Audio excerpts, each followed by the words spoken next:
3 of hearing stream 6 on Monday, the 16th of December. Next on our agenda for today is the summary statement for natural character. So over to you, Matthew. Thank you. I'll just start on number 1, the introduction. My name is Matthew Golson. I'm a graduate planner at South Wairarapa District Council, acting on behalf of the 3 District Council. I've been involved with the proposed district plan since starting my position in council in January this year, 2024. I prepared the section 42A report for the matters relating to the natural character topic, and my qualifications and experience are set out in that report. The summary statement will cover a brief overview of the natural character topic, matters raised in submissions for the topic, recommended amendments in response to submissions on the natural character chapter and Schedule 11 significant water bodies, responses to pre-circulated expert evidence on the natural character topic, and a summary of the key matters in contention for the natural character topic. The operative Wairarapa Combined District Plan, the operative plan contains objectives and policies relating to public access and natural character within Chapter 12, Water Environment, and Chapter 13, the Coastal Environment. The operative district plan identifies 37 significant water bodies as having special significance, including for natural character or public access and recreational values. The objectives and policies provide direction for a combined regulatory and advocacy approach covering subdivision of land adjacent to surface water bodies. The rules are contained within chapters 20, which are the district-wide subdivision rules, and then chapter 21, which is the district-wide land use rules for the operative plan. The operative district plan requires a 25-metre setback from significant water bodies for buildings and structures, with earthworks and vegetation removal also being restricted within this 25-metre setback also. The proposed district plan contains a natural character chapter as directed by the National Planning Standards, and then the purpose of this natural character chapter is to manage activities and their effects on the natural character of surface water bodies. The chapter addresses the natural character of freshwater environments such as rivers, lakes, and natural inland wetlands.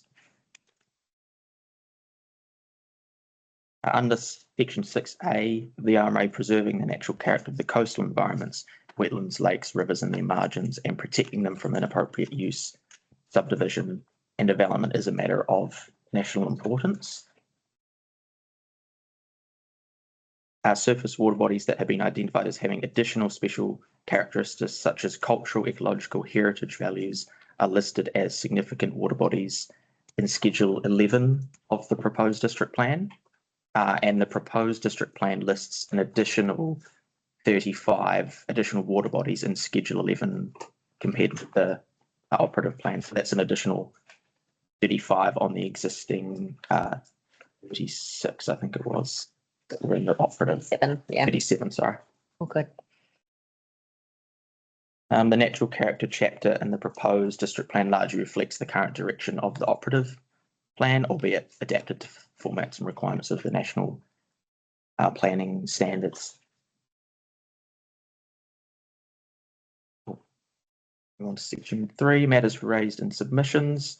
There was a total of 15 original submissions consisting of 75 submission points. 8 further submissions consisting of 26 submission points were received on the natural character topic, including Schedule 11. Submitters were generally supportive of the objective of the chapter, but sought amendments to policies and rules in relation to infrastructure and rural land uses. Submitters also requested water bodies be added or removed from Schedule 11. There were no submissions on the new water bodies that were included in Schedule 11 in the proposed plan as compared with the operative. Responses to pre-circulated evidence. I've read all the pre-circulated evidence relating to hearing stream 6. And I note that the following evidence only relates to natural character. Would you like me to read those ones out? Oh, we can take those. Can I respond to the evidence below? So the expert evidence provided on behalf of submitters that I've noted there, 220, 239, 236 and 79, detail that no further relief is sought by those submitters that did provide evidence. So just note that there. In response to the evidence submitted by Emily Levinson for Horticulture New Zealand, I agree with the evidence regarding the submitter's relief sought for the amendment of Policy 6, P6, and I therefore reverse my recommendation, which was made in paragraphs 136, 137 of my 42A report, and recommend that the submission point, which was S221.081, be accepted, and recommend the policy is amended as proposed by Ms. Levinson in her evidence. Sweet. Ed, does anyone have any questions on? Not very clear. Thank you.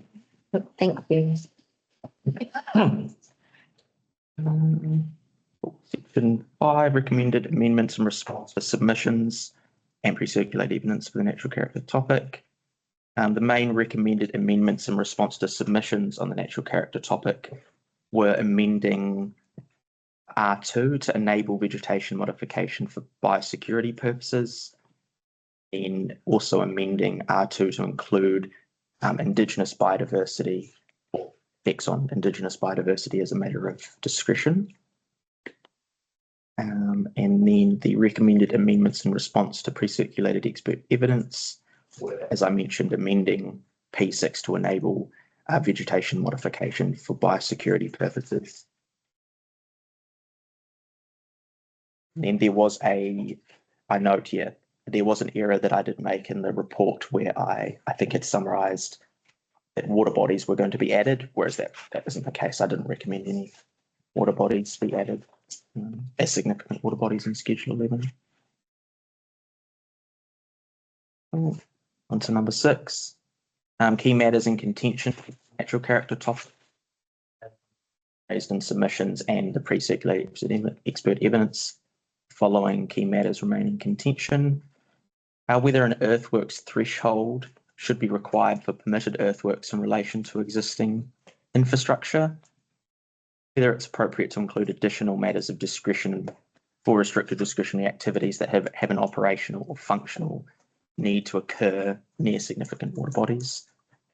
And then finally, whether it's appropriate to list additional water bodies in Schedule 11.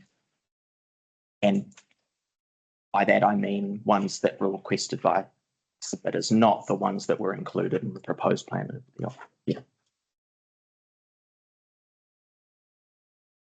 We currently have 72 water bodies. Yeah. And then the ones in submission are requested. Okay. Any questions or points of clarification? Need from? The 3 matters of contention that you raised, that they were in the section 42 report as well. They're exactly the same as paragraph 21 in your section 42 report. Have you got any comment on any of those? I don't think I'd have any more comment than what I would have put in the report. I would hope that I'd covered my position on them. I suppose what comes to mind, 25 metres is a long way for a farming operation to have pumps or whatever. So at the moment, Ryan and I were talking about this earlier, that under that, probably not, it's a discretionary activity. It seems to be an overly burdensome requirement for something that is plainly not smart to have a pump station 25 metres from your water source, sort of thing. So I'm assuming that that's sort of the idea that we're thinking about in terms of additional rules that may well be applicable. Add some certainty into the. Following on from that, I do note that the operative district plan requires that 25 metre setback. So my question would be, have there been any issues with having that setback in the operative district plan that you're aware of? I could probably go into that, talking with officers from the three councils. I'd probably check. I know that the PWA report noted some consent relating to breaching of the existing rules in the operative plan, which obviously are carried over. Yeah. A similar nature to the proposed. Could we, in your right of reply, just have clarification on how that has been? Yeah, and that would include any monitoring of those consents or rules, breaches of those rules. Okay. Yeah. Okay, I think that might be helpful for the panel to have when we come to our deliberations. I think also structures that are built right on a river or water body or anything that's to do with a suction pipe that can be lifted in or out, a screen or anything that can be lifted out. I think, and I'm not dead sure, that the regional council might control that as well. Yes. There could be something in the regional council ruling, but pump sheds and that sort of thing, yeah, I'd be concerned about them. Yes, there's likely will be additional rules in the sorry, not RPS, the Natural Resources Plan, Regional Council Plan that would apply to water bodies, and that may apply to a more wider range of water bodies that aren't the ones listed, you know, in the proposed or operative plan. Yeah. Thank you. Nothing else from the panel, then you can move on to your next public access.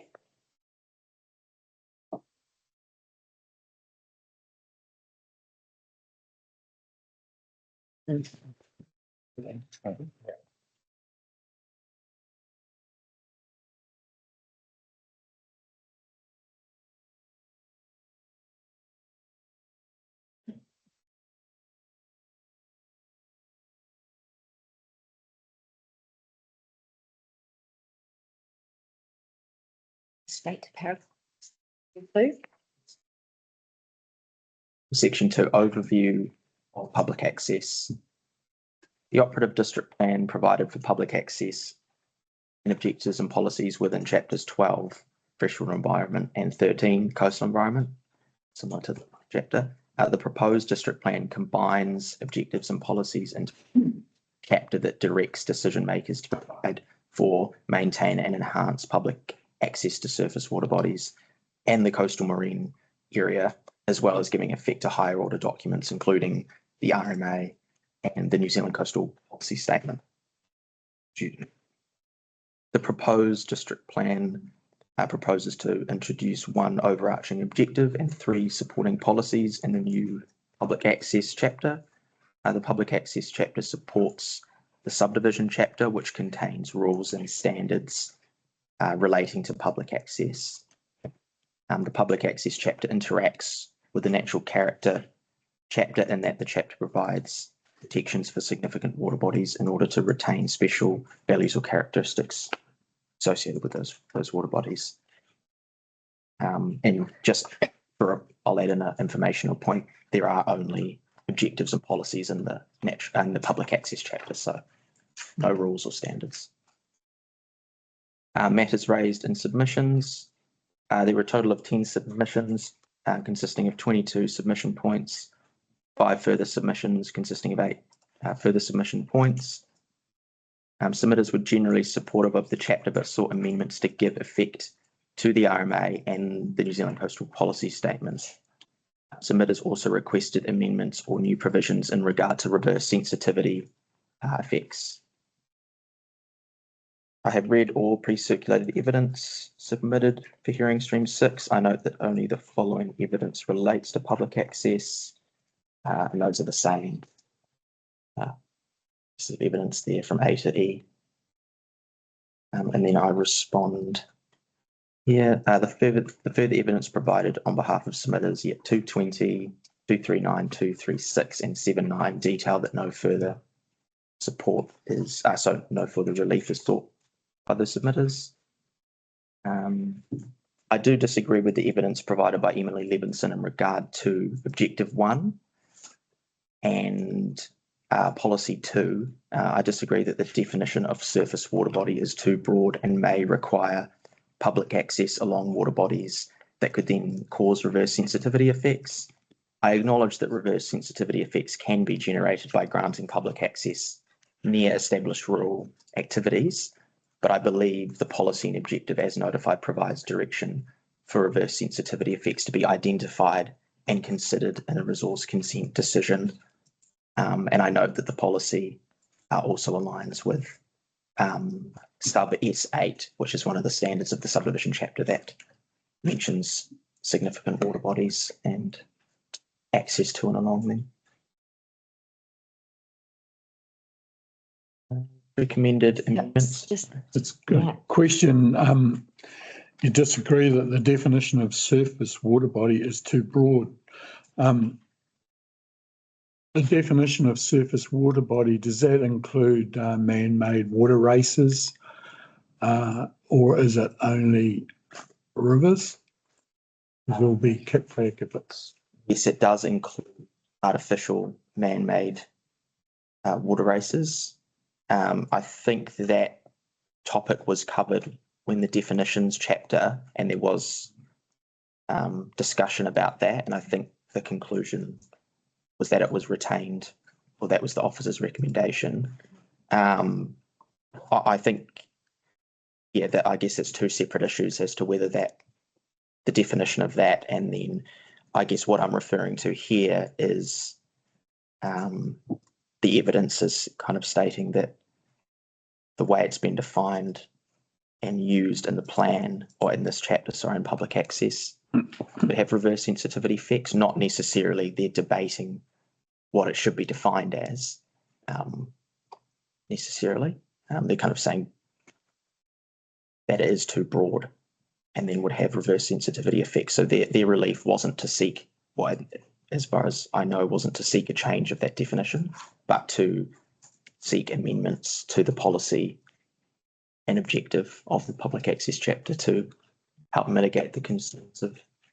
Yeah, so is the surface water body actually defined in the RMA? Yeah. you could maybe tease that out. Yeah. Good one. Thank you. Yep. Yep. Thank you. I'll go to section 5, recommended amendments in response to submissions and pre-circulated evidence on the public access topic. The main recommended amendments in response to submissions on the public access topic are to amend objective 1 to better align the objective with the purpose of Esplanade reserves and Esplanade strips under the RMA. Also to amend policy 1 to better align the policy with the purpose of Esplanade reserves and Esplanade strips under the RMA, and then amend policy 3 to give effect to policy 19 of the New Zealand Coastal Policy Statement. And then there was no additional recommended amendments in response to pre-circulated evidence. Questions on? No, it's clear. Yeah. So the key matters and intention. Action for the public access topic based on the matters raised in submissions and pre-circulated evidence. The following key matters remain in contention: whether the objectives and policies of the chapter are appropriate in providing guidance on activities that have the potential to be incompatible with each other, such as public access and primary production activities, and also whether the provisions of the plan are appropriately giving effect to higher order documents.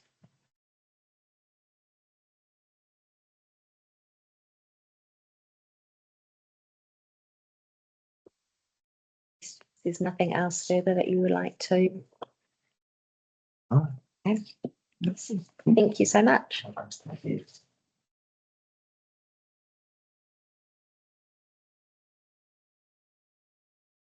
That brings us to the end of the summary statements from our reporting officers. I'll check, it does bring us to the end of it, yes. Yes, it does. Sorry. So we can now move forward to submissions and hearing from our submitters. So I think the first one we have up is Steve Brown.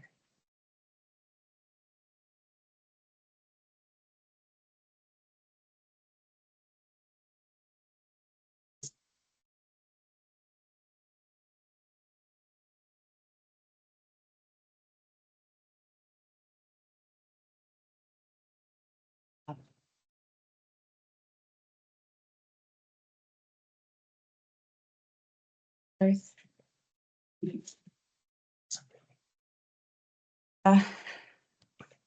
ora everyone. Ko Kirsten Brown, tōku ingoa.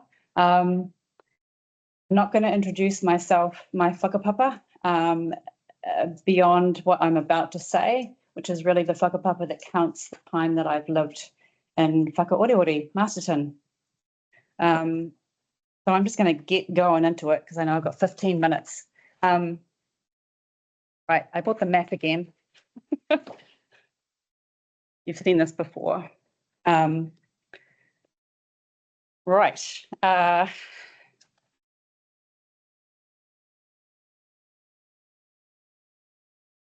So first of all, something that I appreciate is happening in this room, just from that little bit there, is the questioning from the panel that's about stuff on the ground, like what happens in the ground. I think we can get, or what I feel is that we get very tied up in the properness of objectives, policies and rules writing, and we don't really understand, or we don't really pay enough attention to the relationship between those and what's really happening on the ground, what has been happening, and what will happen as a result of this process that we're doing over this 3 to 4 years right now, for the following 10 years at least. So I appreciate that. Right, so I'm submitting as myself. I'm submitter 266. And in some cases, I'm directly referring to my partner in crime here, Tony Garstang's submissions. So I'm not submitting as a professional planner. I'm submitting as a professional regenerative spatial designer. And most importantly, as a Whakaoriori Masterton citizen. Last year, I completed a Master of Design with distinction, and the work submitted was an examination of Whakaoriori Masterton's development trajectory, how it currently develops, and how it might develop in the future through its unique potential. So this year, I graduated from further training with Regenesis, which is a USA-based regenerative development and design institute. Within this training, I became connected to the utterly transformative Tauranga Moana Civic Precinct Project. And I recommend to anyone who gets a chance to go up there, book a walking tour with the general manager of that project. It's eye-popping. So I'd assumed that through my masters and all that work, I'd probably present spatial concepts to this town for its, how it could be. I was believing that my contribution could inspire a compelling future vision, something bigger we could create together. And I'm still keen to get to do this. But during my master's discovery phase, and I've brought this for effect to show you just some of all of the stuff that came through about our town. It's a lot. I'm not going to make you go through it. Through this discovery phase, when I looked for why we are the shape we are today, I found that the most influential determinant of the design or degradation of my place isn't grand projects like a civic precinct redo. It's the gradual project, a district plan. So my town's contribution to this combined district plan, I think, is the most potent opportunity we have in my town to lay patterns to achieve the longed for potential of our place. And one of the reasons that I keep turning up to these hearings It's really quite a huge effort. With Tony on my shoulder here, is that one of our town's habitual patterns is to treat our urban environment as separate and therefore exempt from ecological considerations. So material to this submission, and since my last submission, I am Sustainable Wairarapa delegate to the 3-year, $200,000 funded Better Off project. It's called the Mākota Eco Corridor Project. It was formerly Mākota Fish Passage Project. Our group are 5 entities: Masterton District Council, Greater Wellington, Rangatane, Kahununu, and Sustainable Wairarapa, that's me. The project is managed by Masterton District Council, and the goal is to restore the ecological infrastructure of our defining urban water body and the tributaries to it. So my last submission, when I was here before, I asked this strategic question. It was in the strategic hearing. Why does our township's ongoing development keep undermining its ecological infrastructure when our strategic intent is to conserve or restore it? I think the answer is because of the process and not the good people or the good intent. So here I'm going to address that. A little bit more background. So Whakaorere Masterton remains, I said it in the last submission, remains the laggard contributor of the 3 councils in updating its own values and features in the combined district plan. And there's such low hanging fruit here, particularly in the schedules and the online mapped overlays. For example, no local government audit. This is just an example that I'm throwing out there. No local government audit of notable trees appears to happen in my town. Not lately. For instance, maybe not ever, actually. For instance, in terms of Indigenous biodiversity, have we noticed the pair of New Zealand honeysuckle, which are rewa, standing sentinel at the entrance to Aratoi?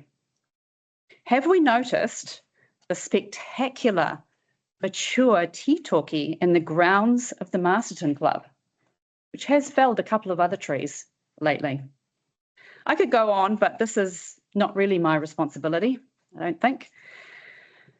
Masterton did receive and has adopted one extra listing to its notable tree schedule via a citizen submission, and it's a group of memorial oaks on private property along Te Whiti Road. So putting that one to the side for a moment, I want to address one particular challenge, and it's a challenge that I believe I received from our planner here. Thank you. It's an opening, and I appreciate the door. So the proposed combined district plan has so far refused to add Whakaorere Masterton's urban streams, to Schedule 11, despite their existence. So our planner notes in section 42A, natural character, I'm quoting note 171. Based on the information provided in the submission, I consider there's sufficient evidence provided to support the additional water bodies being included. While at face value, the water bodies may meet some of the criteria indicated in Schedule 11, I consider that a further evidential basis is required to include them. There's a little more there, and then it says, should the submitter provide further evidence at the hearing, I may reconsider my position. The opening. So I'm going to submit a few things on this one. First of all, I resubmit this map here. Now, I know you guys have seen it a couple of times in here. It feels like the whole world in Masterton has seen this now. And the whole world in Masterton is using it either in their homes, in their businesses, at both the councils, mountains to sea. I mean, it just goes on and on. In order to find where our awa go, where they spring from, where they go underground, where stuff might be living in them. So it's ubiquitous. As a springing off this, which actually came from an Aratoi exhibit. It was on the wall of Aratoi at the time, 2019-18, was another project supported and adopted now by Masterton District Council, and that is to physically signpost these awa, all of these awa, in Masterton. So I've just brought an image here of, this is an early, one of my early wayfinding visuals. You'll see these around, you'll start seeing these around a whole lot because the streams exist. And we just want to bring them to the surface for people who are just walking around. Yeah, I also am on this Markota Stream Eco Corridor project, which has all of these entities involved and is using this map to find tributaries and to direct Greater Wellington fish passage scientists to find where the problem culverts are and where we might do something about them in our town. Okay, yeah, I've just got another note there, Douglas Park School. They are actually getting this map. They're getting a version of what we had in Aratoi, a map about the size of that wall there. Look at that. Same, it's this map, and they're getting it on their wall because they've based their school values and curriculum around the confluence that happens for them, which is the Mangatapuku stream and the Waipokaka stream. They live right there, so they're working hard on that. So there's a bunch of evidence. I also want to address note 181, and I quote, this is regarding the mapping, not the, so this is regarding scheduling and mapping. So we need to have these on a schedule of significant water bodies for any values really to apply to them. For example, Indigenous biodiversity values. Now I'm moving more over into the actual mapping part of this, which goes in partnership, I believe, with the naming of these awa.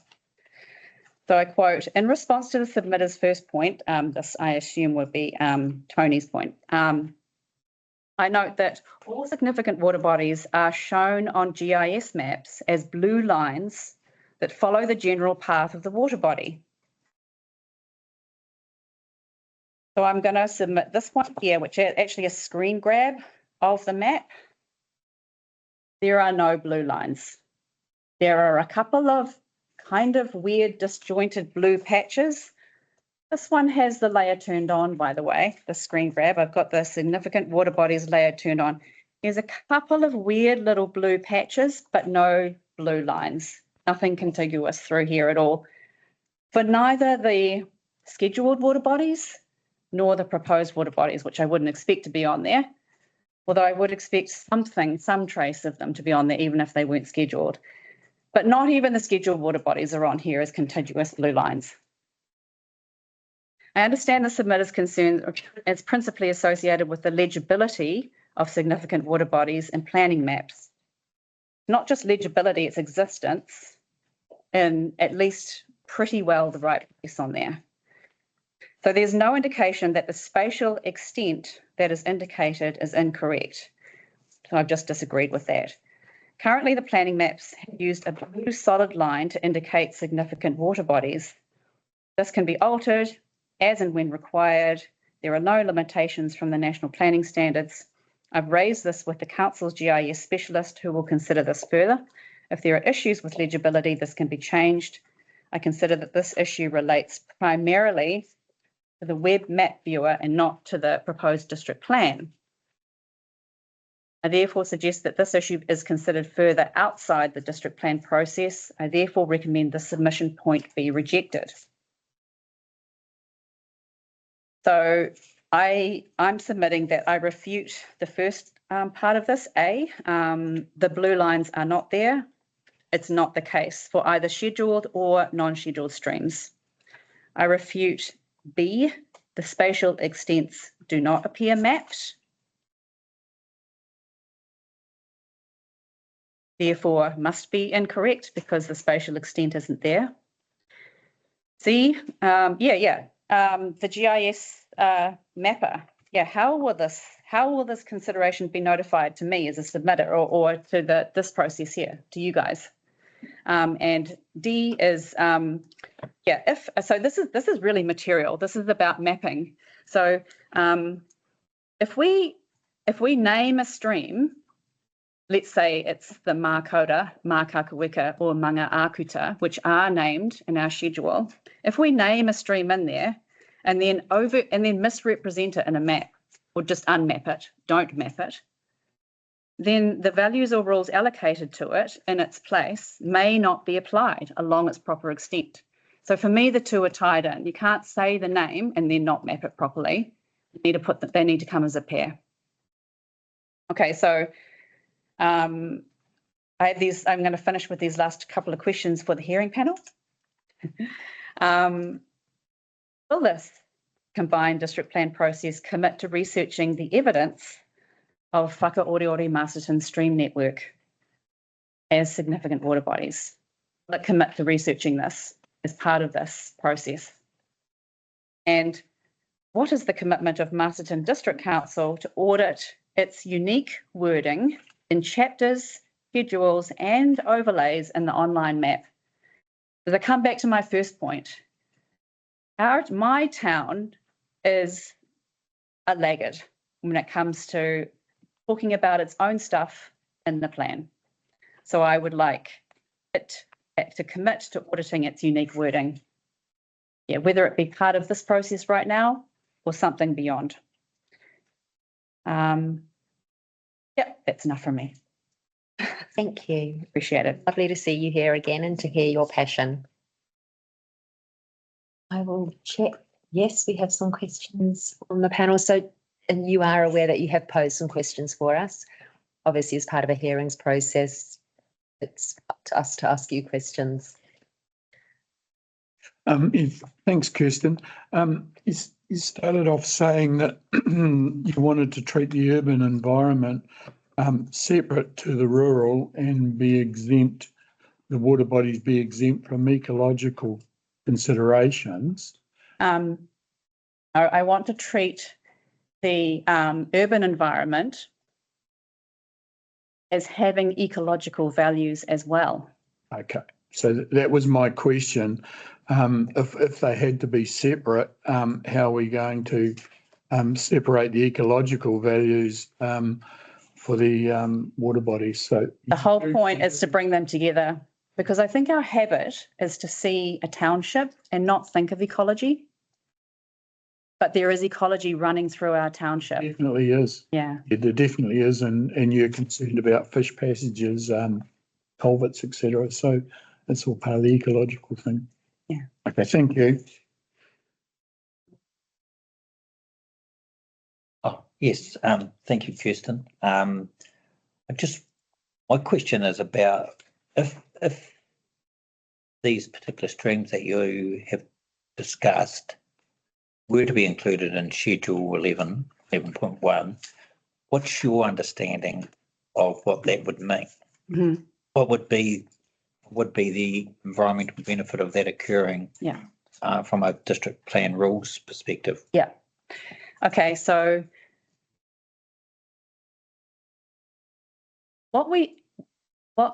so we just recently had a walk through the Mākota, and the whole line of the Mākota through town, and as part of the ecological corridor project. And what we notice is that in certain places, certain things have been done because a developer decided to do it, or a submitter submitted something that compelled our local government to create an action, to ask for an action.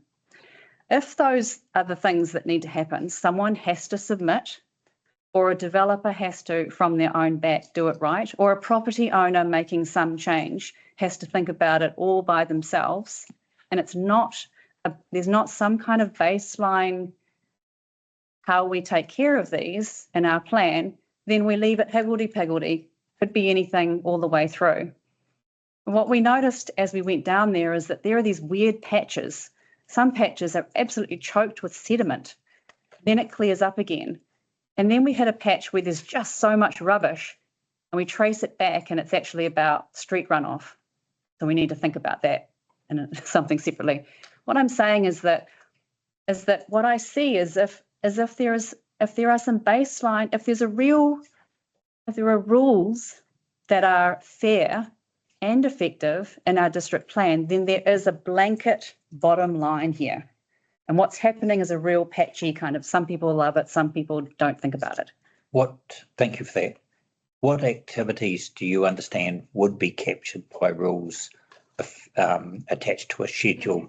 Yeah. And water body. It's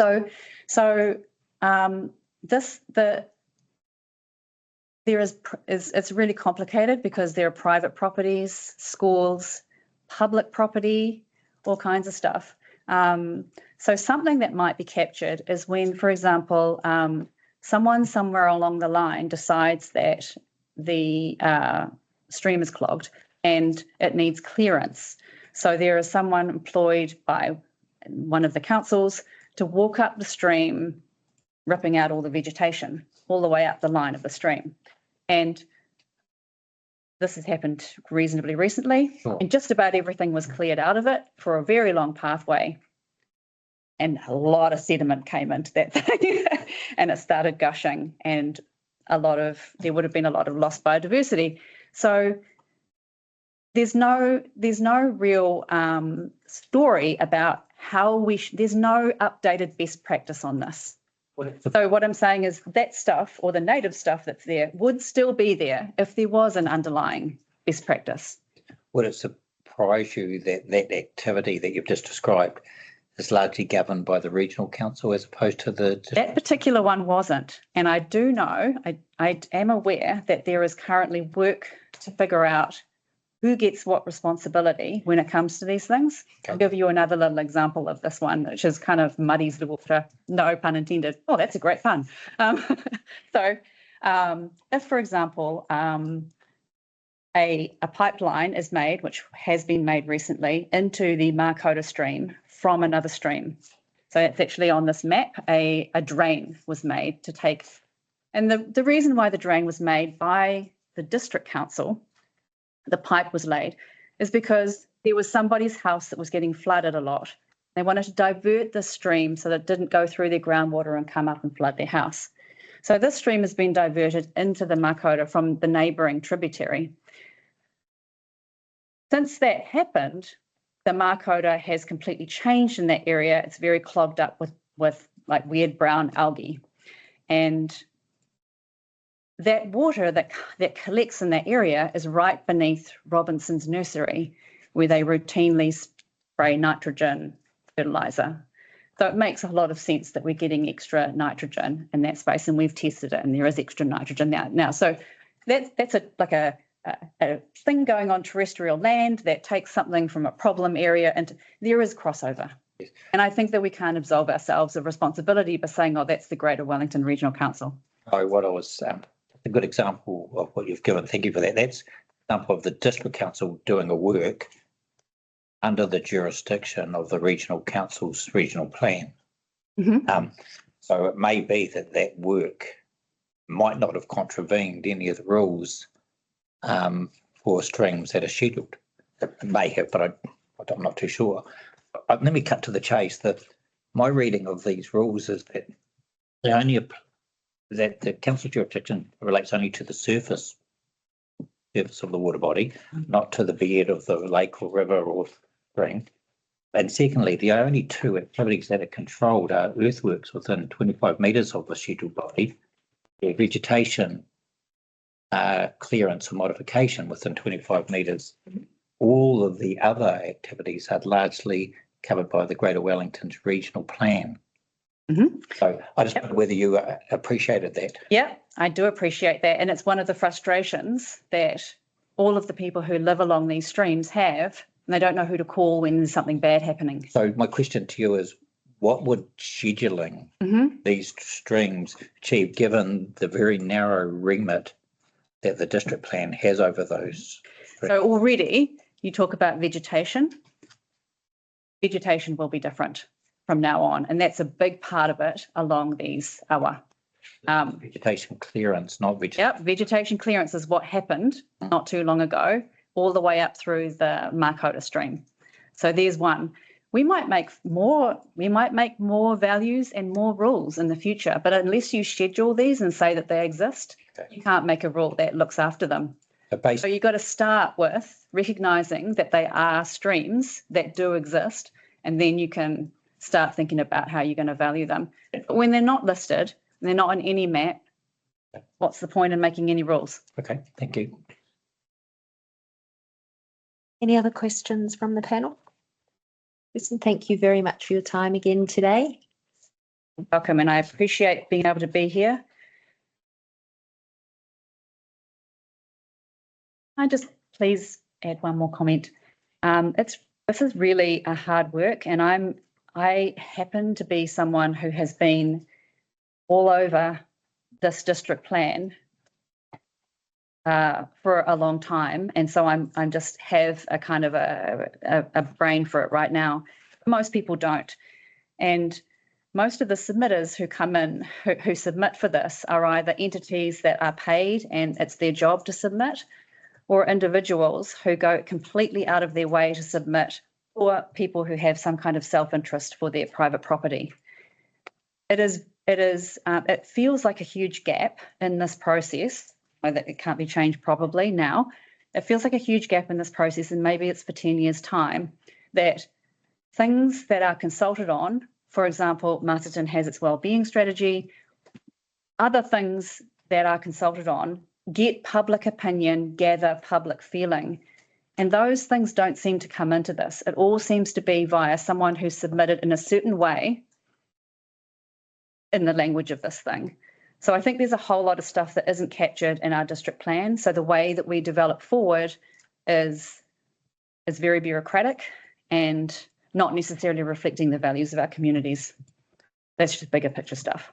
Thank you. We'll take that on board. Cool. Thank you very much.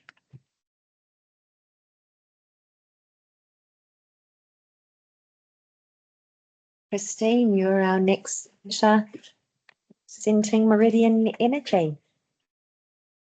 Thank you.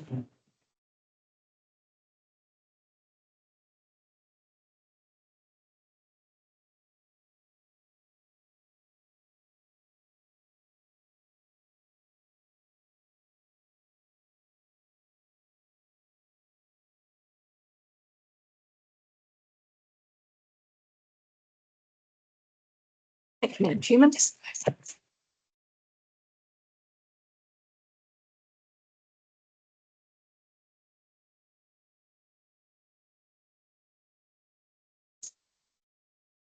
Half an hour. Okay. Thank you. It's good to be here in person. Thank you.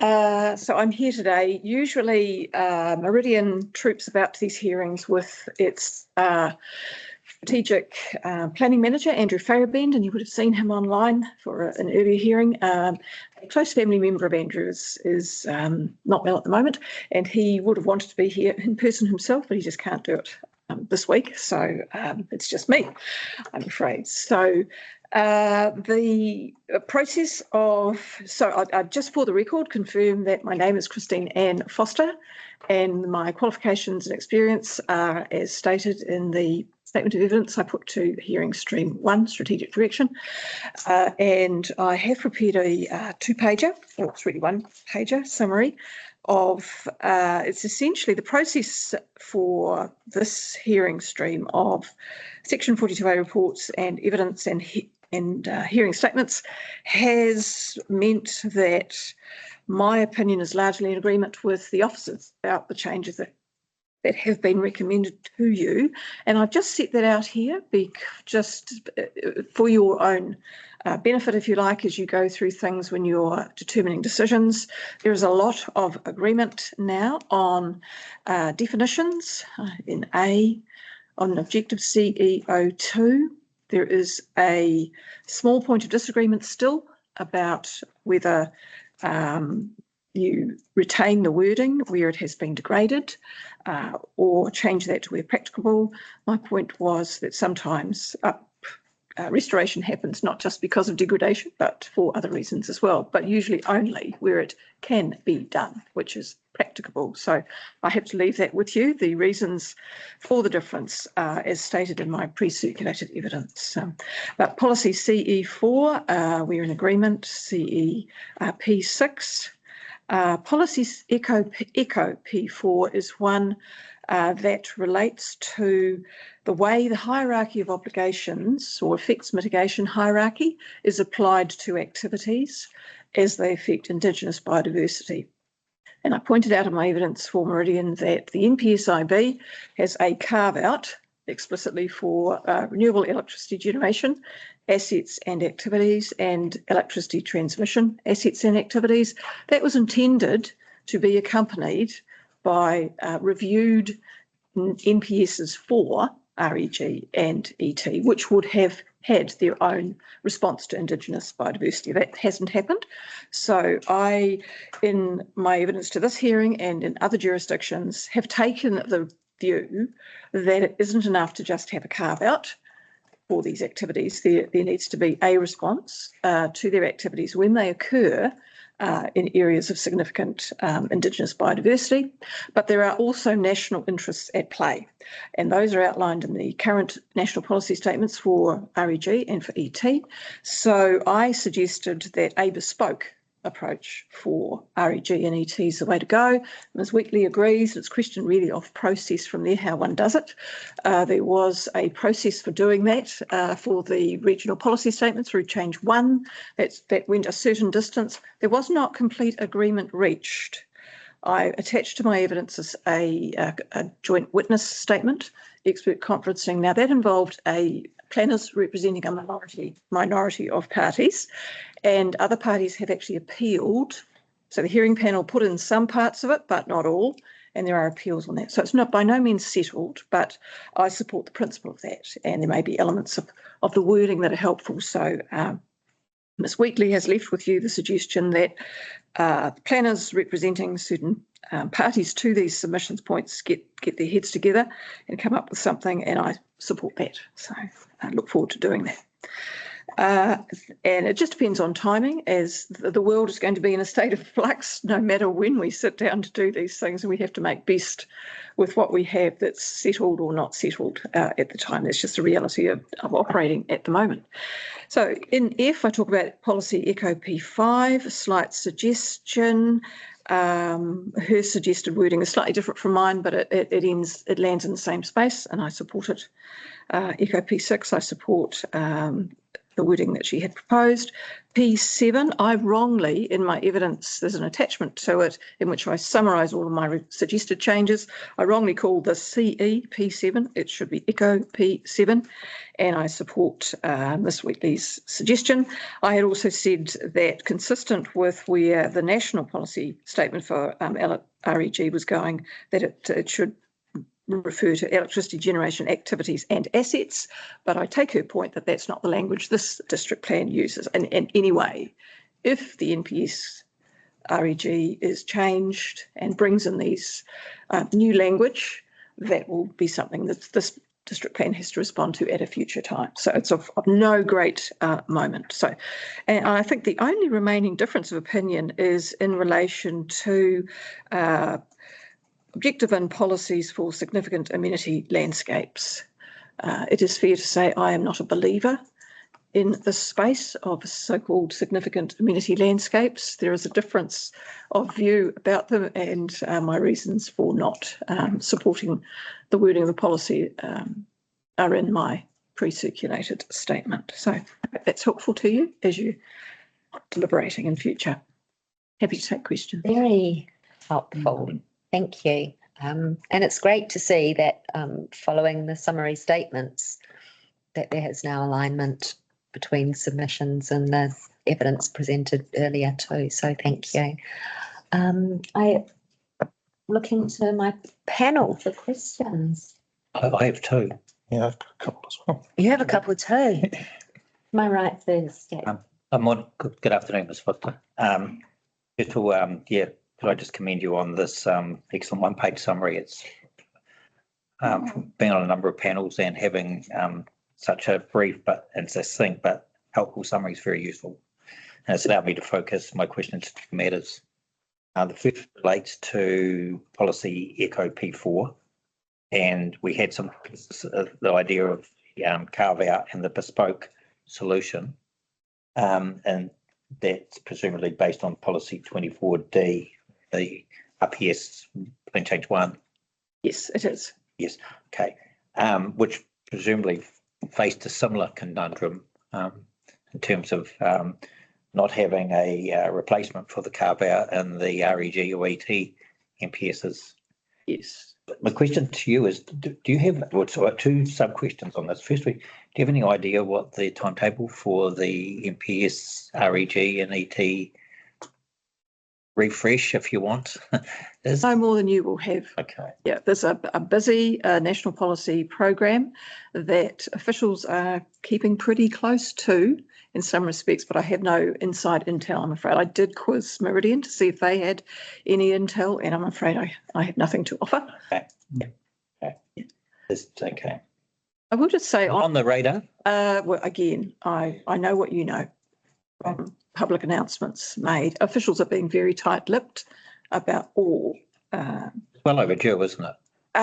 Well, yes, there was a draft before the time of the RPS hearings. So I think that was 23. Yes. Yeah. And just remind the panel, what was the dates of those original MPSs? REG 2011. Yes. Wow. So a long time ago. And- That's right. And MPSET was earlier, wasn't it? 2008, I think. I stand to be corrected on that. A long time. One of the The reason I remember that 2008 is that working with Pauline Whitney, whose view it is that the RPS has never given effect to that particular NPS, that's for another. and it's been a long time. So, and we have had since then numerous climate change responses, central government policy on that, climate change adaptation, and targets for reducing emissions and for renewable electricity, replacing fossil fuel dependent electricity. So, could I just add on the point of RPS change 1, policy 24D, it is not the case that there was complete alignment between, for example, Transpower and Meridian. Transpower's view at that time was carve out. That may have moderated since. We'll see through mediation on that. But my approach has been respects the fact that there was intended to be a response. Could you just remind the panel who the appellants are? So on that, I would have to come back to you. Is your client? I shouldn't. Not on that provision. Meridian has had to join as a Section 274 party because I recall that Forest and Bird Protection Society opposes any carve out, even in the redeemed form of policy 24D. So that will go. Who knows? Mediation first. Sure. Okay. Thank you. The second sub question of that first question is, I put this to the 42A officer.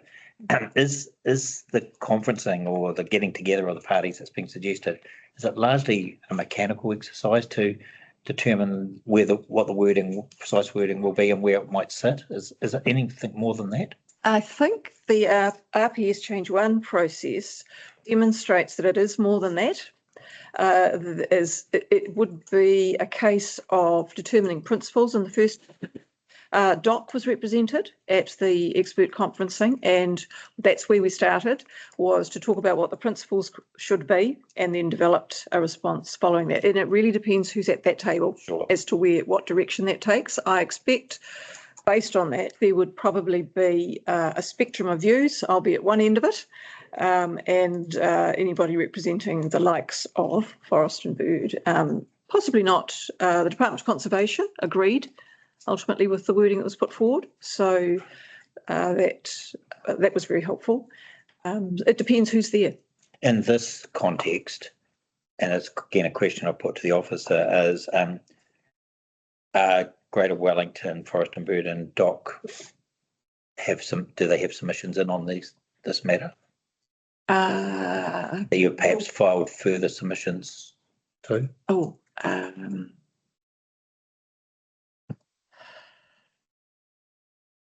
Do you know, I can't tell you That's okay. to that, but it's a good question. Sweetly, Yes, thank you. let's say they do. Mm. What's your expectation in terms of the basis of attendance from those parties? Would they need to have led expert evidence? Well, in the usual way, I think that's right. But if you look at the efficiency of the process overall, I think it is better served by, as long as whoever participates has an expert view and is not an advocate, and I always will be very clear about that. There is a difference and people behave very differently. Then I think the process would be served by inviting if they have people, but they do need to make their position plain. But the process would be assisted, I think, by direction from, if you were to do that, from this hearing panel, after considering it, what you think the framework perhaps should be. In other words, answer the first question, which is it appropriate or not for there to be a form of carve-out for these activities that recognises the national benefits of the kit that they operate? And if that direction is given, we're not bickering and battling over that. Yes. It might help. Second question: if it is, what's the appropriate wording, and where should it? That's right. Yes. Yeah, and where should it sit in the plan?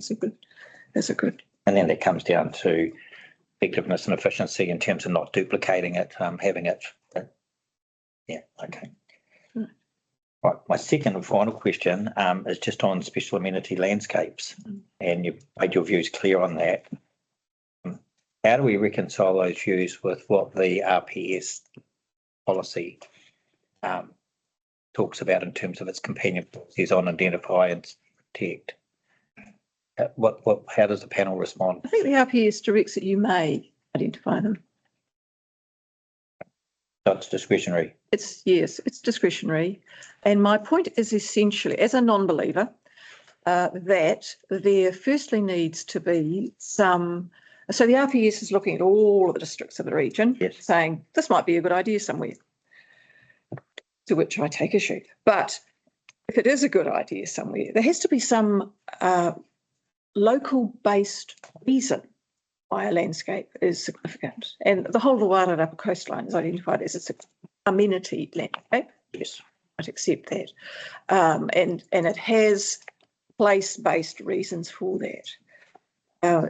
But if we have an objective and policies that are about identifying future significant amenity landscapes, there has to be something about that place or that landscape that is genuinely special. And I just don't read in the words of the objective or the policy at the moment the guidance on how you decide that something is genuinely so significant that you would, and I appreciate there are no rules, that's Ms. Wheatley's point, but these policies bite where an application is. So it is important, I think, that yes, there's some distinction. It can't be everything that's not an outstanding natural landscape, for example. And that's kind of where you land. Yes. Objective 18 and policy 27 of the RPS are the prevailing provisions. Apart from knowing that, I don't know what their wording is. Objective 18 does talk about the maintenance and where practical the enhancement of SALs. But I'm not too clear what the operative wording of policy 27 is, unless Ms. Wheatley can. Yes, if you refer to the natural features and landscapes hearing statement, but the wording of the policies. That's great. Oh, okay, it has two. That's helpful, yes. Those set out. They identify special amenity landscapes which are distinctive, widely, and highly varied. Okay. It's what is it about the Wairarapa landscapes that activate this criteria? That's That's a very long-standing list of possible things, but it doesn't give guidance as to what is significant in amenity terms. Yeah, there's a list originally, the natural science factors. It's Pigeon Bay. Yeah. Yeah, for outstanding at that time. So, Wheatley, just whilst we're looking at that, what's the wording of the policy 25 and 26 for ONFLs? So I've replicated that second part of policy 27 there, where I've said factors listed in policy 25. I have replicated that from policy 25. I'll find policy 26 for you. It would help if this wasn't squares. Okay, so policy 25, just for clarity, the chapeau says district and regional plan shall identify outstanding natural features and landscapes, having determined that the natural feature or landscape is exceptional, out of the ordinary, that its natural components dominate over the influence of human activity. After undertaking a landscape evaluation process, take into account the factors listed below, and those are the ones that I've copied in there. And then policy 26 states, where outstanding natural features and landscapes have been identified in accordance with policy 25, district and regional plans shall include policies, rules, and or methods that protect ONFL values from inappropriate subdivision use or development. Could you just read 27 and 28 again? Cool. So 27 says district and regional plans may identify special amenity landscapes which are distinctive, widely recognised and highly valued by the community for their contribution to the amenity and quality of the environment of the district, city or region. 28. 28, where these are identified. That's fine. Yeah. Thank you. Okay, thank you for that. I understand the point you're making. just to summarise it, I think it is in the fact that in policy, the distinguishing words seem to be something that is distinctive, shared by the community, and it just doesn't really work as I read it in distinguishing something's significance. So that's the challenge. Thank you, Ms. Foster. Thanks, Robin. Yeah, thanks, Christine, and thank you for a one page. If everybody submitted one page, it would be wonderful. He wasn't looking at you. What are you just saying? Print could get very small. Could I just get you to expand on CE02 and this issue of practical versus degraded? Oh, right. And I'm really interested in this because by your comment in your submission that says where natural character is graded is quite limiting in this context. Understanding of this plan is this sets out the minimum requirements, and you're suggesting that by setting out a minimum requirement would be limiting. Nothing would stop you going beyond this plan. So why would you add in where practical when you can practically do it anyway? The issue here is if you have degraded the environment, you need to restore it. Nothing's stopping you going further. So I'd like to tease that out a little bit with you. I think if you look at the wording of that objective, so that it's stating an outcome, it's saying this is what we want to happen in the future. And it's in the part B of that. And it says that the natural character of the coastal environment is preserved, including, I accept your point, it says including by. So the office, sorry to interrupt, the officers have recommended adding and protected from inappropriate subdivision uses. That's right, yes. So that's in there. Yep. So should go to the wording that I ended, which is on the same page. Juggling a bit. So it does say including by doing these things, the second of which is maintaining and where appropriate enhancing and restoring within the coastal environment where it has been degraded. So I accept that it says to start with where it's including, but that sentence seems to say that we'll maintain and enhance, but only where it's been degraded. No, it's not. that to me says where you have degraded something, you make it right, but nothing is stopping you going further. If you use the word practical, that gives you wiggle room. That I've degraded there, but I'll fix it by doing something else over there. Well, that would go to my point, which is it's not always practicable to restore. Well, then So even if the argument would be don't destroy it or don't degrade it to begin with. it may already be, but it may not be practicable to undertake restoration. So when you say it may already be, is Degraded. that because of your actions or Historic actions? natural or? Oh, it could be a combination of those things. Yeah. I don't believe anything in this plan would suggest that you would be accountable for natural degradation or something that occurred before you actually interacted with the environment. Yes. So I don't know if there's a definition of degradation in the plan. I just, as Wheatley might be able to confirm, I don't know if there is. And it's dealing with, I think this objective acknowledges that there is degradation from a natural state of things, generally, usually natural character of the coastal environment. I think that's the issue that's stated alongside this objective is responding to. So it's not necessarily something that someone is undertaking now or has recently themselves degraded. It's just you inherit a situation. It may have degraded natural character. It might just be modified. I'm not sure I sort of agree with you because we're You're Pres- asking questions. That's all right. I'm trying to tease this out sort of to understand where you are, because when we're preserving it and protected from inappropriate subdivision, use and development, that suggests your actions, not natural actions, doesn't it? Not to me. Not to me. It suggests, well, it might be somebody else's actions that burnt the bush off it and whatever generation that was, that somebody else has inherited. So it'll just be whatever it characterises the existing environment, and it may be degraded in some form, eroded, bereft of any indigenous vegetation, but in other situations it may just be the product of decades of land use, farming, for example. Well, you wouldn't necessarily say that a farmed property has degraded the natural character.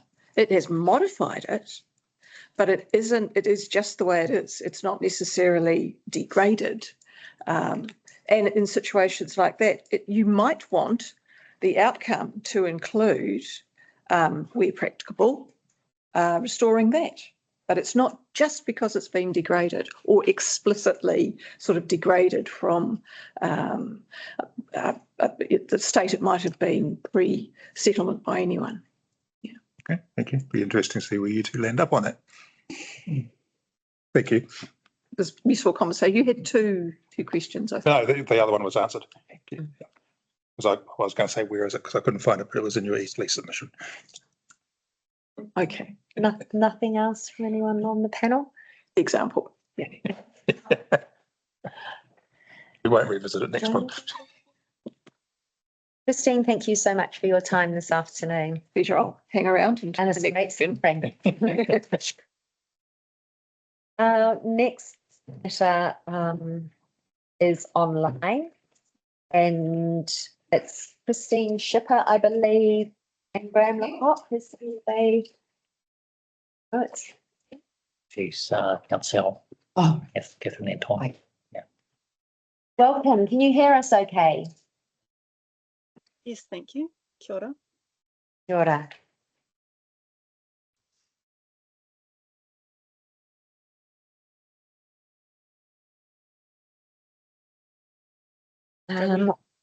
We have your speaking notes in front of us And legal submissions. and the legal submissions as well. Thank you. Thank you. Kia ora koutou, ko Catherine Anton Takuingoa. I'm a solicitor with the Department of Conservation in-house counsel. Here today from the department, we have Mr. Graham Lecoq, who's a technical advisor in ecology. We also have Ms. Christina Shipper, who's in Resource Management Planner. Observing, we also have Dal O'Connor, who's a solicitor in our Kirikiriroa Hamilton office. In terms of documentation from the department, you will have legal submissions from myself. From Mr. Lacock, there's a brief of evidence, and from Ms. Shipper, there's a brief of evidence and 2 pages, I believe, of speaking notes. I myself don't have any presentation over and above what's in the legal submissions, which I think are quite brief and probably also not particularly contentious in terms of other views that you've had put before you. I propose to call and order Mr. Lacock first in case the panel has any questions for him, and then after that, Ms. Shipper. So in your hands, thank you. Thank you.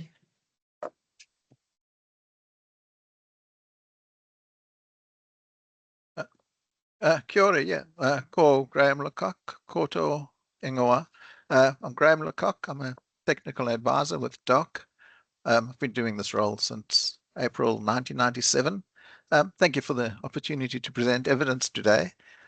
Is that loud enough, or do I need to adjust my volume? All good? Perfect. Okay, good. Thank you. Yeah, you've as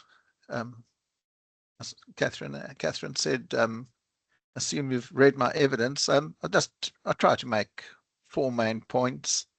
I don't know if you want to deal with them in order, or if I just mention them and then we can discuss them if you have any questions. First one was the misconception that recommended areas for protection, or RAPs, were not ground truthed.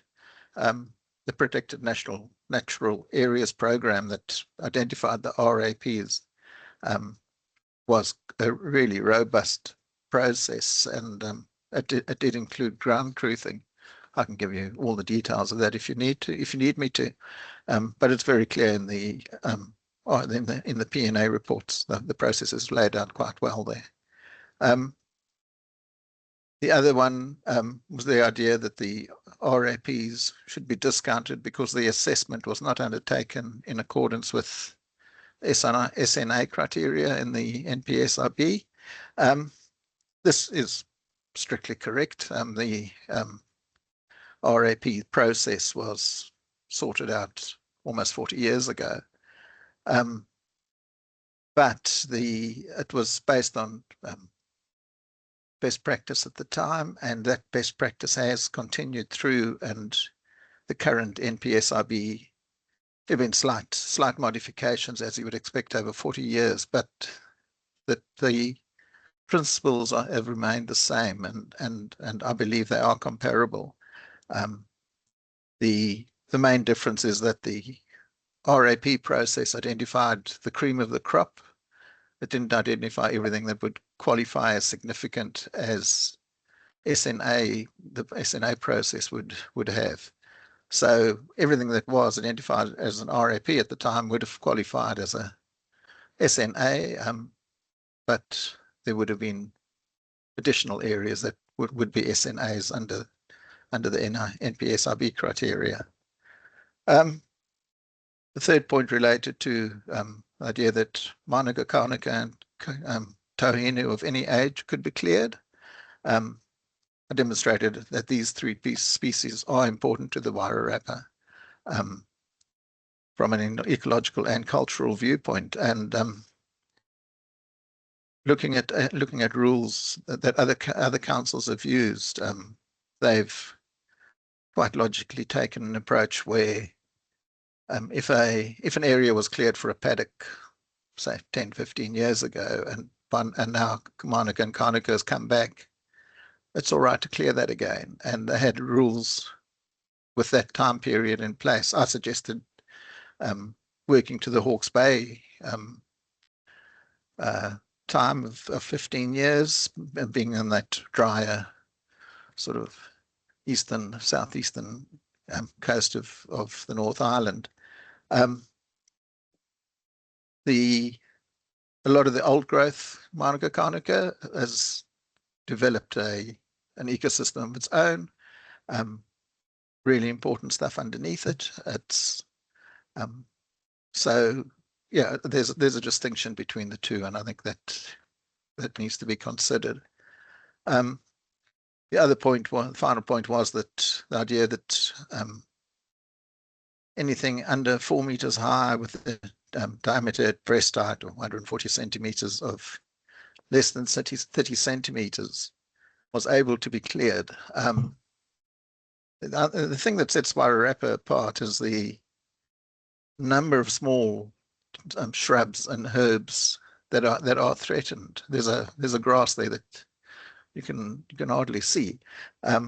There are orchids that have been discovered in the past few years over there.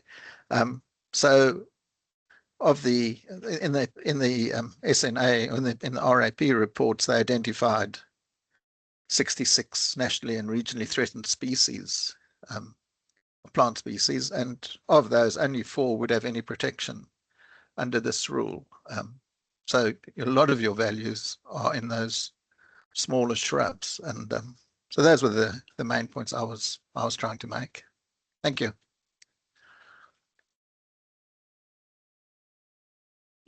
Do we have any questions, or would we listen to everyone first and then we can come back for questions? Everyone's comfortable with that? Thank you. Shipper? Yeah. Yeah. Tēnā koutou, ko Christina Shipper, toku ingoa. Thank you for hearing me today. It is a pleasure to be here. Now, I have 2 pages of summary notes. Apologies for not having just 1 page, but I hope it covers my point quite succinctly. Just by way of background, the Director General of Conservation lodged a submission on the combined Wairarapa District Plan at the beginning of December last year. She lodged a further submission in April this year. And while the submission covered multiple chapters across the combined Wairarapa District Plan, the crux of her submission was on the Ecosystems and Indigenous Biodiversity chapter, alongside the Coastal Environment chapter, and the definitions that are included in those 2 chapters. Her submission sought for the proposed plan to give effect to the NPSIB, the Greater Wellington Regional Policy Statement, and its subsequent Change 1, and the New Zealand Coastal Policy Statement. I consider that there are significant gaps in the coastal environment and the ecosystems and Indigenous biodiversity chapters that are able to be remedied through this plan process. I do understand and agree that aspects of the NPSIB and the Greater Wellington Regional Policy Statement will need a separate plan change to fully give effect to the higher order documents. I have recommended multiple amendments to the chapters where there is scope to implement the higher order documents, and these changes may be necessary to give effect to the obligations that the combined councils have under Section 6C of the RMA and Section 31, subsection 1B3. I have recommended changes to the definitions section of the plan to align with the NPSIB. These changes can be found in paragraphs 44 to 50 of my evidence and are sought to give effect to the NPSIB and provide consistency to plan users. I have also sought that the definition of significant natural areas to be updated to allow new areas to be mapped through resource consent processes in paragraphs 50 to 59.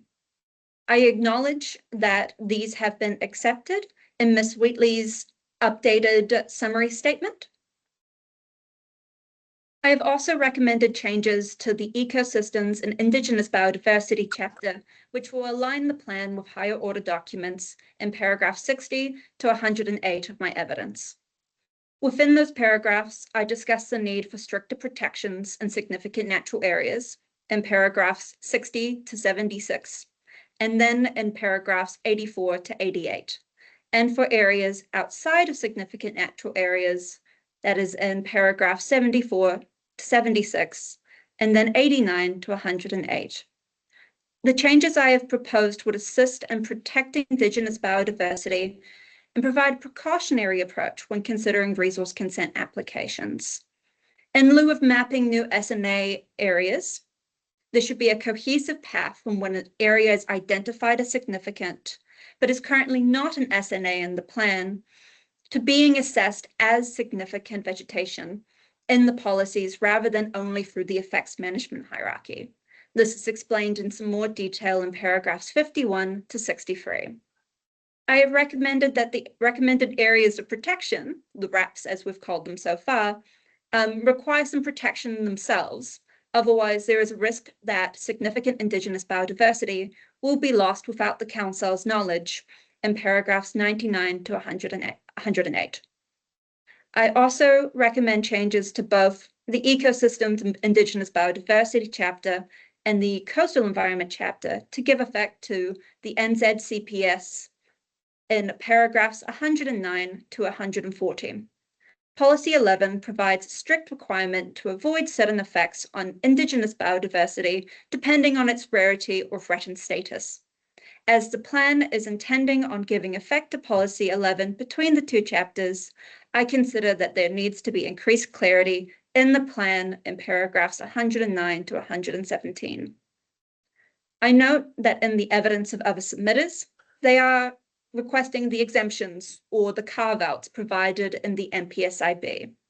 I agree that these exemptions can be included in the Ecosystems and Indigenous Biodiversity chapter, but there is a need to implement those exemptions along with the additional protections that are provided in the NPSIB. I'm happy and excited to answer any questions that the panel has for me, and I thank you for your time. Thank you. Thank you. Wow. I'm sure there will be plenty of questions. Want to lead off, David, or somebody else? I'll start if you like. Yeah, I'll go for it, Alistair. Okay, could I please just, and I'm not sure who to direct this to, probably you, Christina. First one, the RAPs and the protections you're looking at. The officers have recommended that area, those areas, there's a contention there that if you go to the higher level of protection that you are asking for, that hasn't been discussed with landowners and so on, and there's an issue of natural justice there, and they have suggested that Eco R2 would provide some levels of protection. Now, I know, Graham, that you talked about Manuka and Kanuka and so on and so forth, so it'd be really interesting to hear your conversation about what our officers have presented to us on that regard. So just to summarize, you're asking me for my opinions on the natural justice by imposing the a requirement that RAPs can't be included in that standard one? Yeah. All right. I do understand that there is some level of natural justice that is at stake here. I do acknowledge that in the I believe it's either the Section 32 report or the Section 42A report that it discussed that these areas have been included in the plan from the original cooperative district plan, and that there have been no necessary issues with those areas being included, and that this provides for a lot of the other activities that are included. It is just that if there is a certain amount that you are looking to remove, then it shouldn't necessarily be in one of those recommended areas of protection. I'm not quite sure whether that's sort of answering my question about the issue of natural justice, and because we didn't go out with a consultation to say that we were going to add in the extra protections, and if we had have done that, we may well have got further submissions from affected landowners.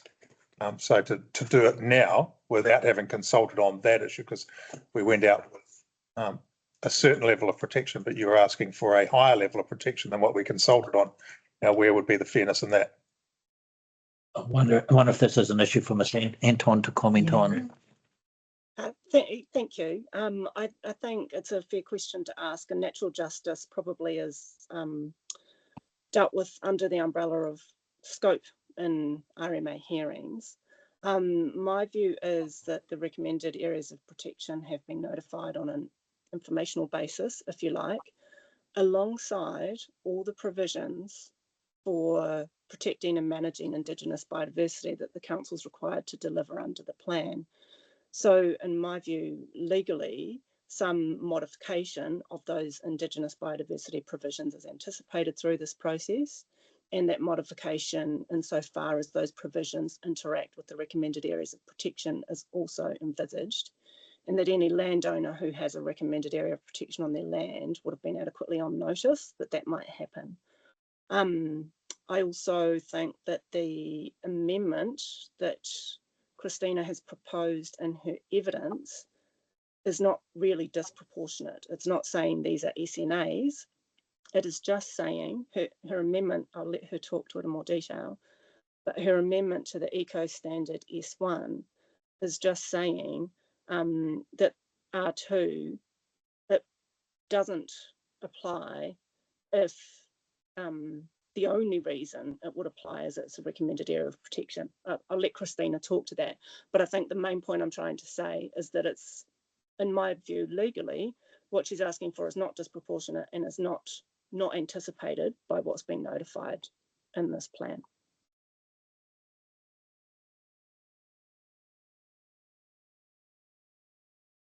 You don't think that there is a difference between an SNA level of protection and a we call it recommended area of protection? They're different standards.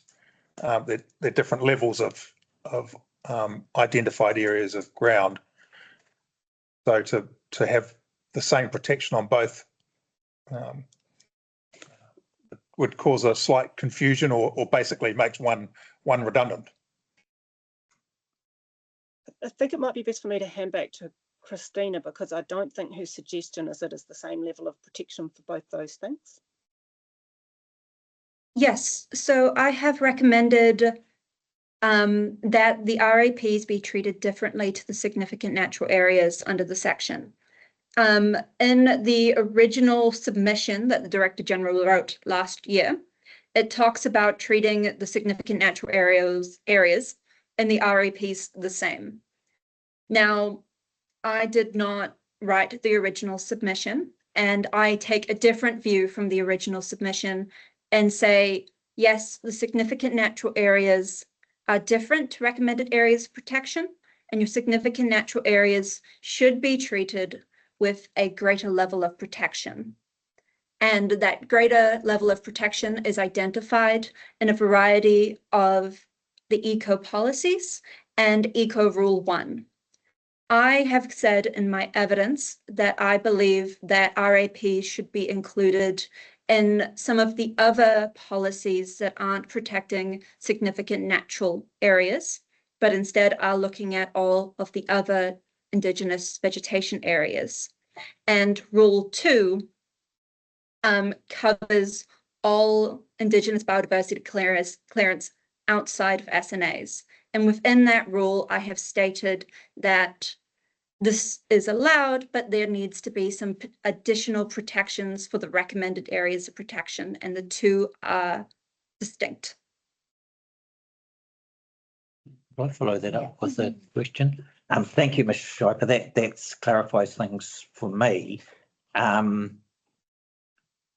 What is it about Rule 2 as notified or as altered by Ms. Wheatley that doesn't go far enough, in your view, in terms of RAPs? Because I guess what I'm trying to understand is why it's necessary to specifically reference RAPs in Rule 2.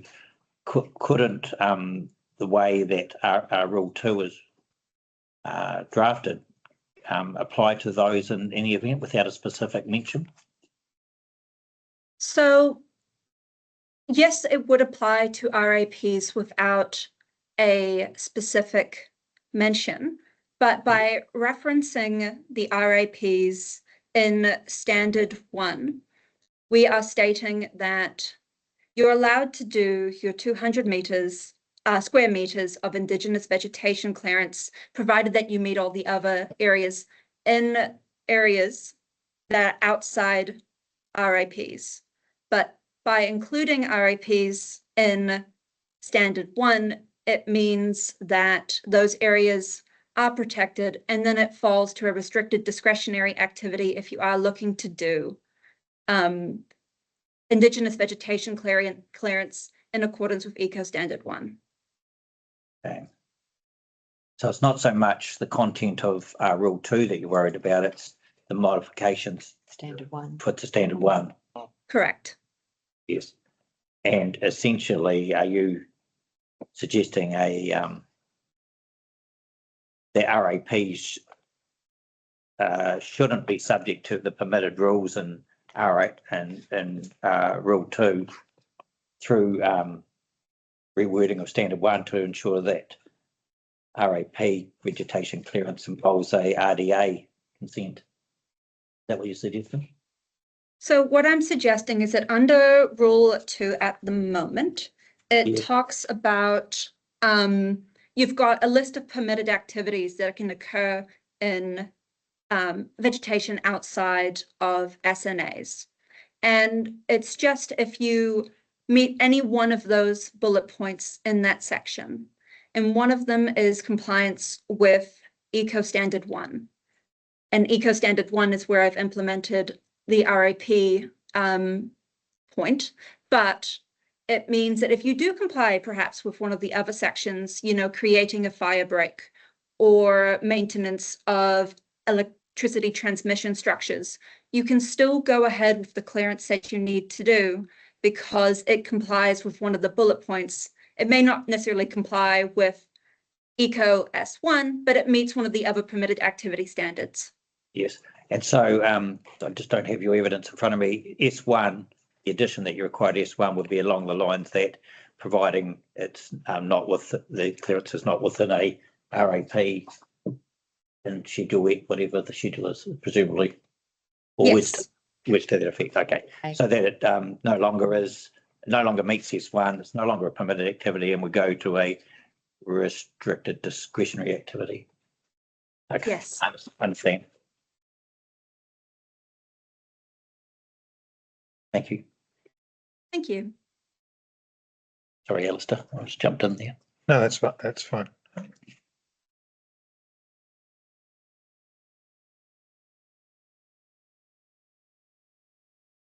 I'm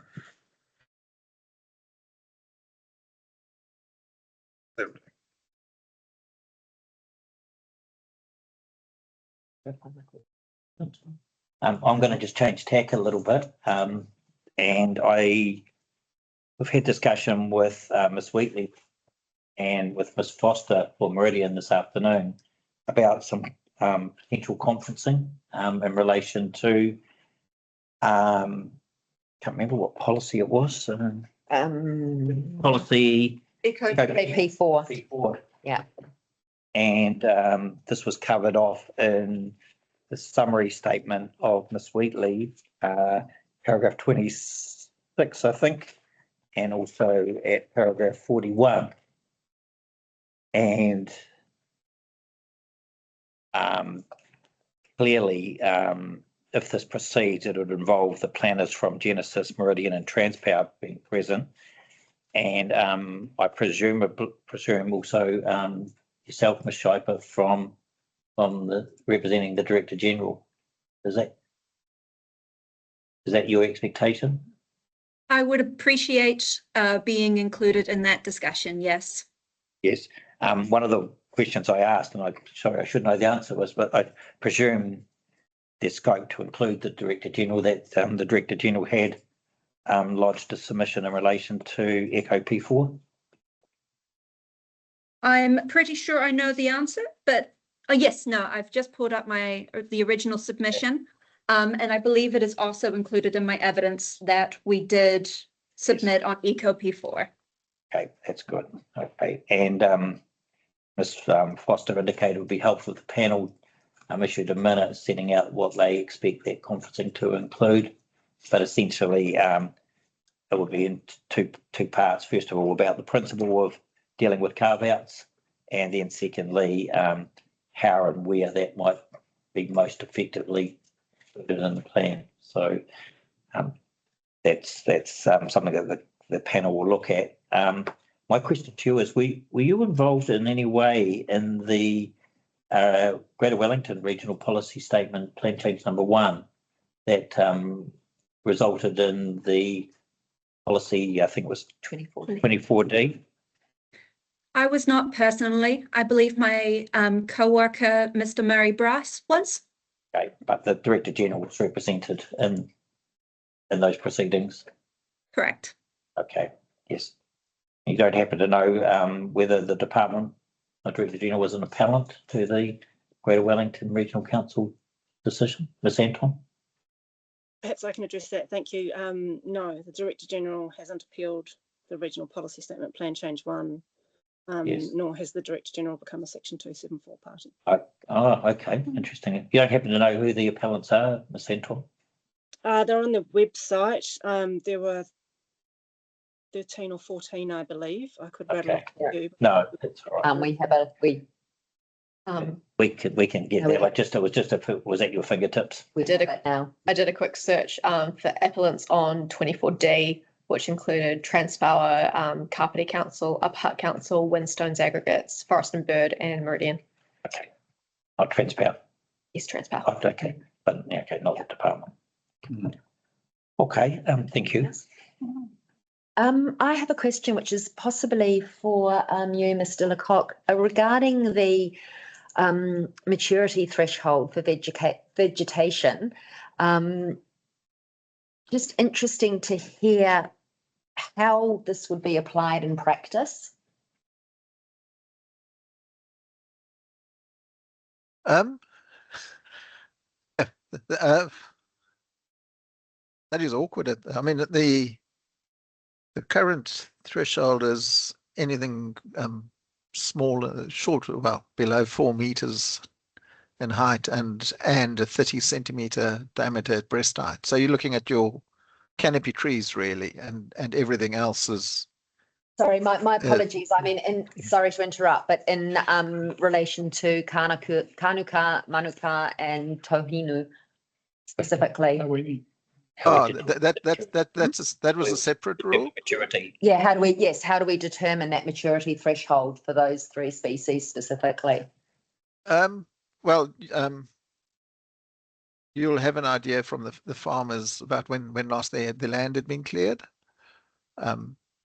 or aerial photographs, I guess I'm looking council for reports. So I think you'll have an understanding of when the land was cleared. So that's I guess that's what you'll be working on. What I'm sort of, I guess my question to you is within the proposed district plan, how it could be applied in practice within the district plan itself, as opposed to having an idea of when land was cleared. I think Ms. Wheatley in the section 32 report had referred to the rules that a couple of other councils had used. So it'll be something very similar to what other councils around the country are using. Okay, thank you. I was just wondering whether you had anything specific, but thank you very much. No, I haven't got anything more specific than that. It's, yeah, honesty and previous use. Yeah. Thank you. Yeah, I've got another question for you. That we're in a sort of state of flux here, obviously, with the change in government and the change of their direction on the MPS biodiversity and the A. And we've got an operative district plan at the moment, and I'm really interested to know whether in your we've checked with our officers, and there's only been 2 consents in 10 years of the plan where we had to actually get a consent to do something within the biodiversity, Indigenous biodiversity area. So my question to you is, what is your view on maintaining the current operative district plan rules while we wait further guidance from the current government? So that was 2 consents under the previous rules. How many would you have had if there had been protection measures in place for mature Manuka Kanuka? Well, I suppose that's what we're trying to. True consent in trying 10 to years say. is hardly a significant issue, I would have thought. So my question is, do we make changes now in a world of uncertainty with what the requirements are going to be under the current government, or do we stick with a plan that is clearly working, and then make changes when we get more certainty? With the plan change. With the plan change, with Change. the schedule plan change, because noting that we have until 2028 to identify SNAs and 2031 to implement it. Yeah. I think it's there was a lot of press around the idea that you're going to become an SNA. Let's clear your land now in the Wellington region. I don't foresee that kind of thing happening in the Wairarapa, but I just think of the sort of bit of tree land at the end of what's the name of that road? Opaki Kaiparoro Road, and where it meets Bruce Park Road. You've got a stand. It's only a few hectares. You've got one of your nationally critical species under the Kānaka there. Under your current rules, that could be cleared. The farmer hasn't. He's been and staff have spoken to him. He's been very cooperative, and he grazes under it. It's not being cleared, but there's no guarantee that other areas like that are having the same level of protection. Generally, farmers have been cooperative about looking after their SNA or their RAP areas. A lot of areas have ended up as QE2 covenants because farmers are interested in the areas. So there are social protection measures in place from the farmers, but as you say, there were only two consents. In 10 years. In 10 years. In 10 years, yeah. But the rules were a lot more relaxed, and I think you've got a lot of values to be proud of in the Wairarapa, and I just think that having some measure of management of those areas would give you more to work with, more to be proud of in the future. So that's why we're trying to get some rules in place. I don't think we're suggesting that we don't make changes in the future, but we're wondering whether we make changes now only to make further changes in a very short period of time, and whether that will actually cause more confusion and have potentially the opposite effect of what we want. So my question was, do you think that the current rules are good enough to roll over until we get further certainty? No, I don't. So I mean, I don't. If you came in with say a rule of 15 years like Hawke's Bay have used, I don't see that having to change again. A lot of councils have got that kind of rule in place with to allow farmers to maintain a paddock that they've let lie fallow for a while, get it back into production. We're not trying to stop production, and get those areas back into production and carry on with life. So I don't think when SNAs, if they do get identified, are going to be stopping the management of land by clearing areas that have re-established. It's the long established, the 50, 100-year-old treescapes that we're concerned about. So I don't think your rules are going to have to change again in 4 years' time, or whenever the process is in place. I think what my colleague's referring to is the fact that the oh God, my brain's just gone now, sorry. That the new IB that is coming in, that has been indicated that it's going to be one way. The government has now told us actually there's going to be more changes coming, bearing in mind that the Wairarapa is in the combined district plan of 3 small councils with limited resources. that the fact that the operative plan and therefore the status quo, which we're recommending at the moment, until such time as we have clear direction from government, that's already working. We've had 2 resource consent applications in 10 years. It was more around the fact that we just hold fire until we have clear direction from central government. I see, Ms. Anton, you have your hand up. Maybe you can, I think you know where we're going with our line of question. Sorry, we probably haven't clarified it as well as we, or articulated as well as we could. Yes, thank you. It's a good question, and your councils and all councils are in a difficult position at the moment because of the amount of change in the pipeline. But certainly commend trying to explore and understand potential practical implications, and it's great that Mr. Lecoq has some views on that. I think from a submitter's point of view, or from a lawyer's point of view, the obligations on the council at the moment are what's in the RMA, and it's a combination of options. So it's reviewing the plan every 10 years. It's giving effect to national direction that exists currently as soon as is reasonably practicable. And we interpret that meaning that needs to happen in a plan. So the NPSIB as it is now needs to be implemented in a plan as soon as is reasonably practicable and to the extent it's within scope of submissions. Ms. Schipper's evidence, and I don't think anyone's suggesting the whole NPSIB needs to be implemented right now because of timing matters. But the changes in the pipeline are not known with certainty as to timing or as to extent.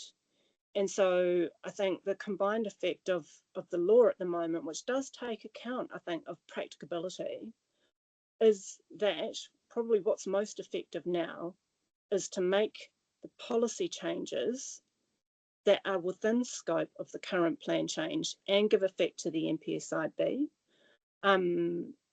within this process.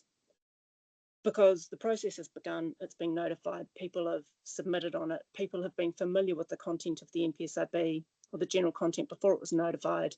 Now it's crystallising within their submissions. We have Greater Wellington's Regional Policy Statement Plan Change 1, where I did hear Ms.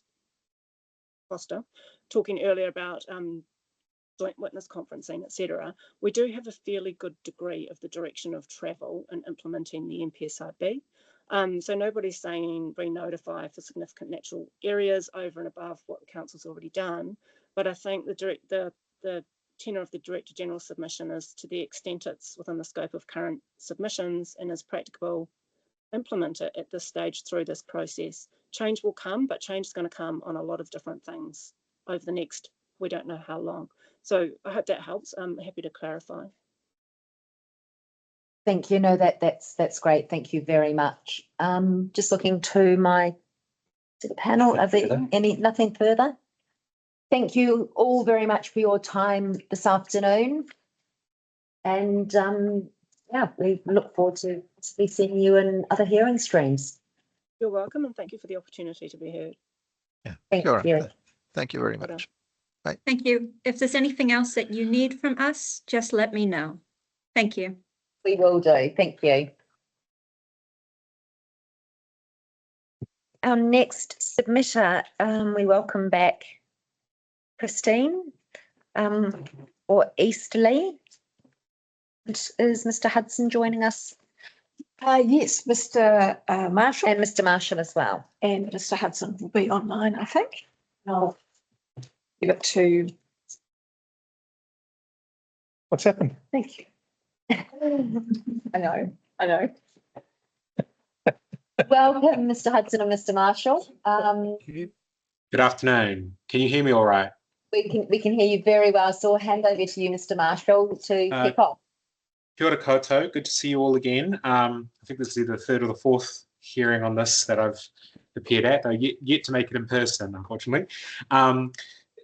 So just briefly opening, so in terms of Eastleigh's position here, it's very similar to the point that was made in previous hearings that ultimately the primary issue for Eastleigh comes down to zoning, which is a hearing we're not at yet, unlikely to be addressed until April or May next year. Depending on the outcome of that process in terms of the rezoning, many of the issues that we're addressing today may fall away, but in the face of the uncertainty there, it's incumbent on Eastleigh to make the submissions that it does, essentially in the alternative.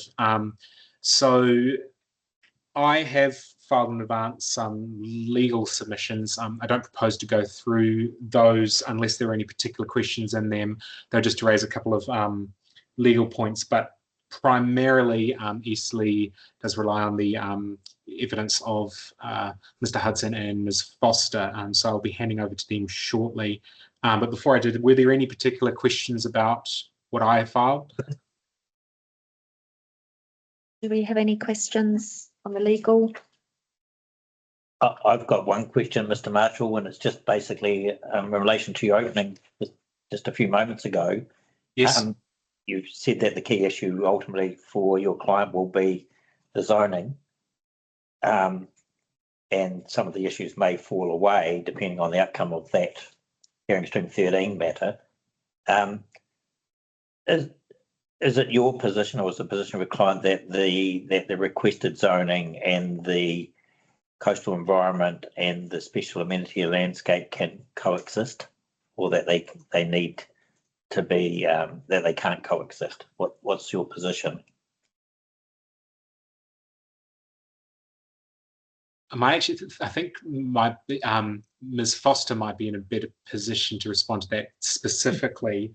My understanding is that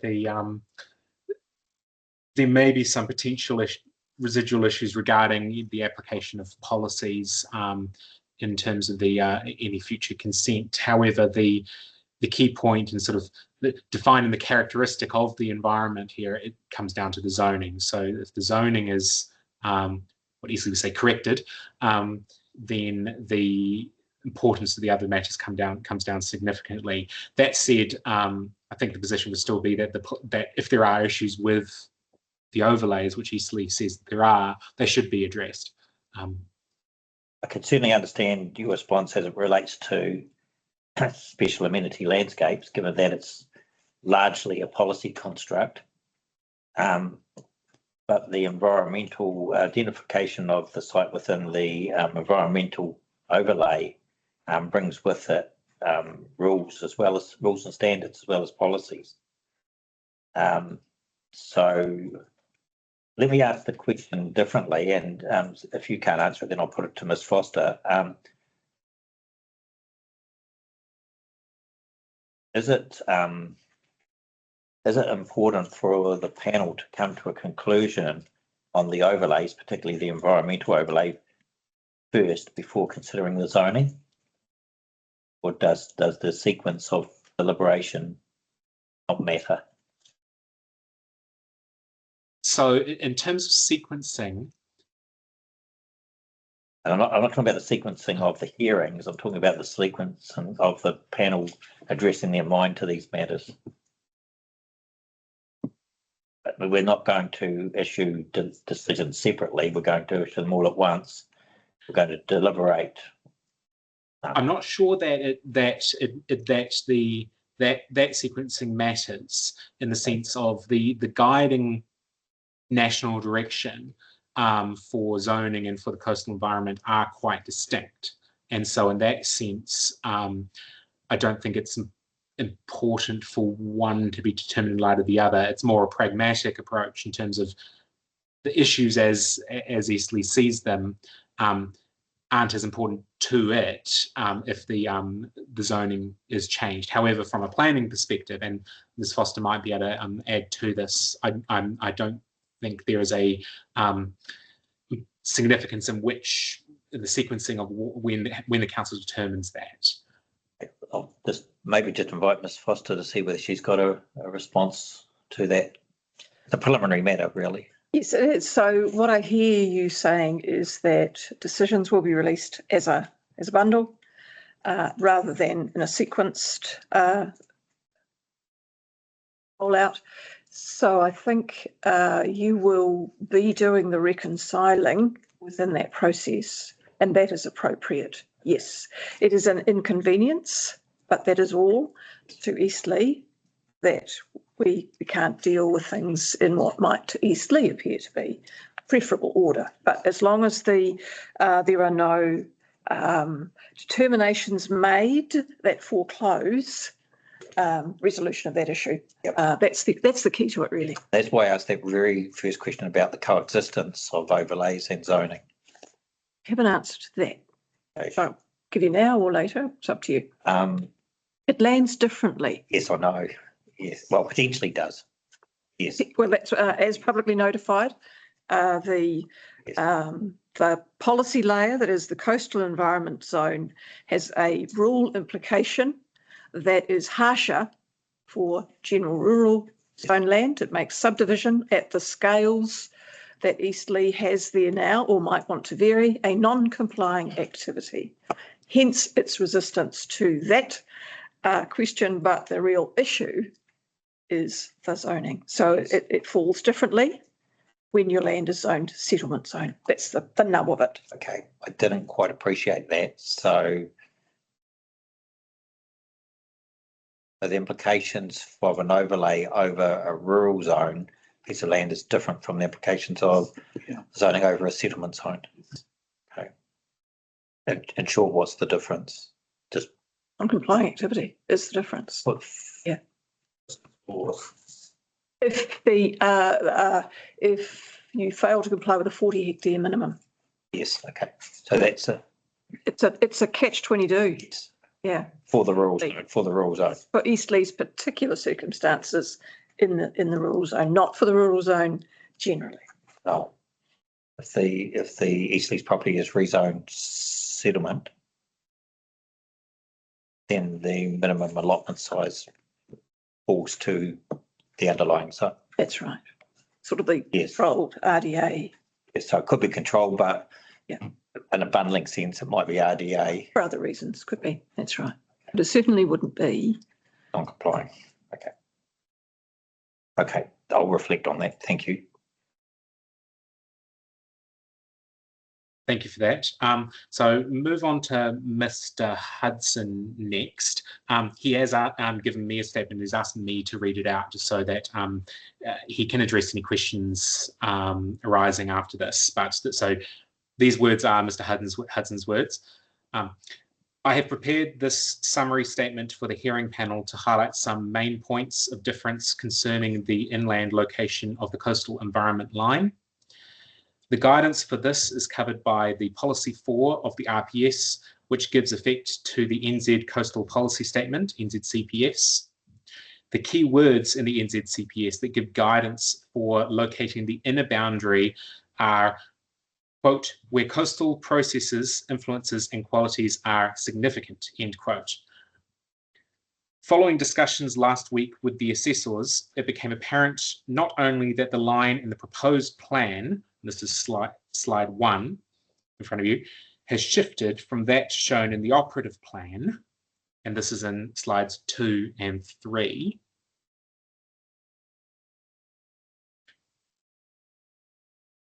But that the primary influences on locating the line were the tectonic patterning of it being a raised terrace, undisputed, and the transient values such as sound of the sea and salt spray.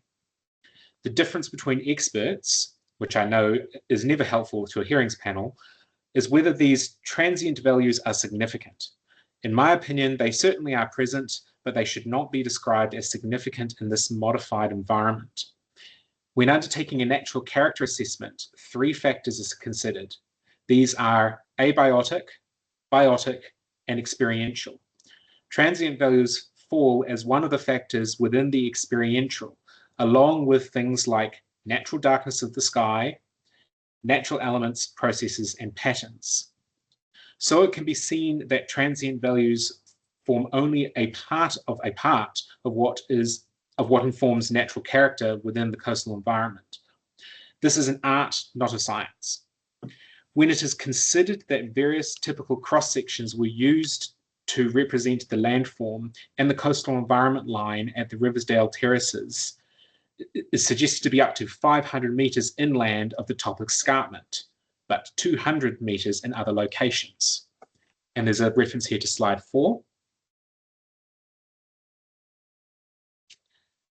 The land use is important. The land beyond the escarpment top is modified by houses or cropping or farming, making it harder to see how these are areas where, quote, coastal processes, influences, or qualities are significant, end quote. But current delineation will have unintended consequences for Eastleigh and other coastal landowners, and it's important that the method is rightly applied. For this reason, I ask that you not only consider my evidence, but also the specific matter at a suitable scale, not at 1 to 50,000 for the specific area of Riversdale. So that's the end of Mr. Hudson's statement. And Sam is available for any questions.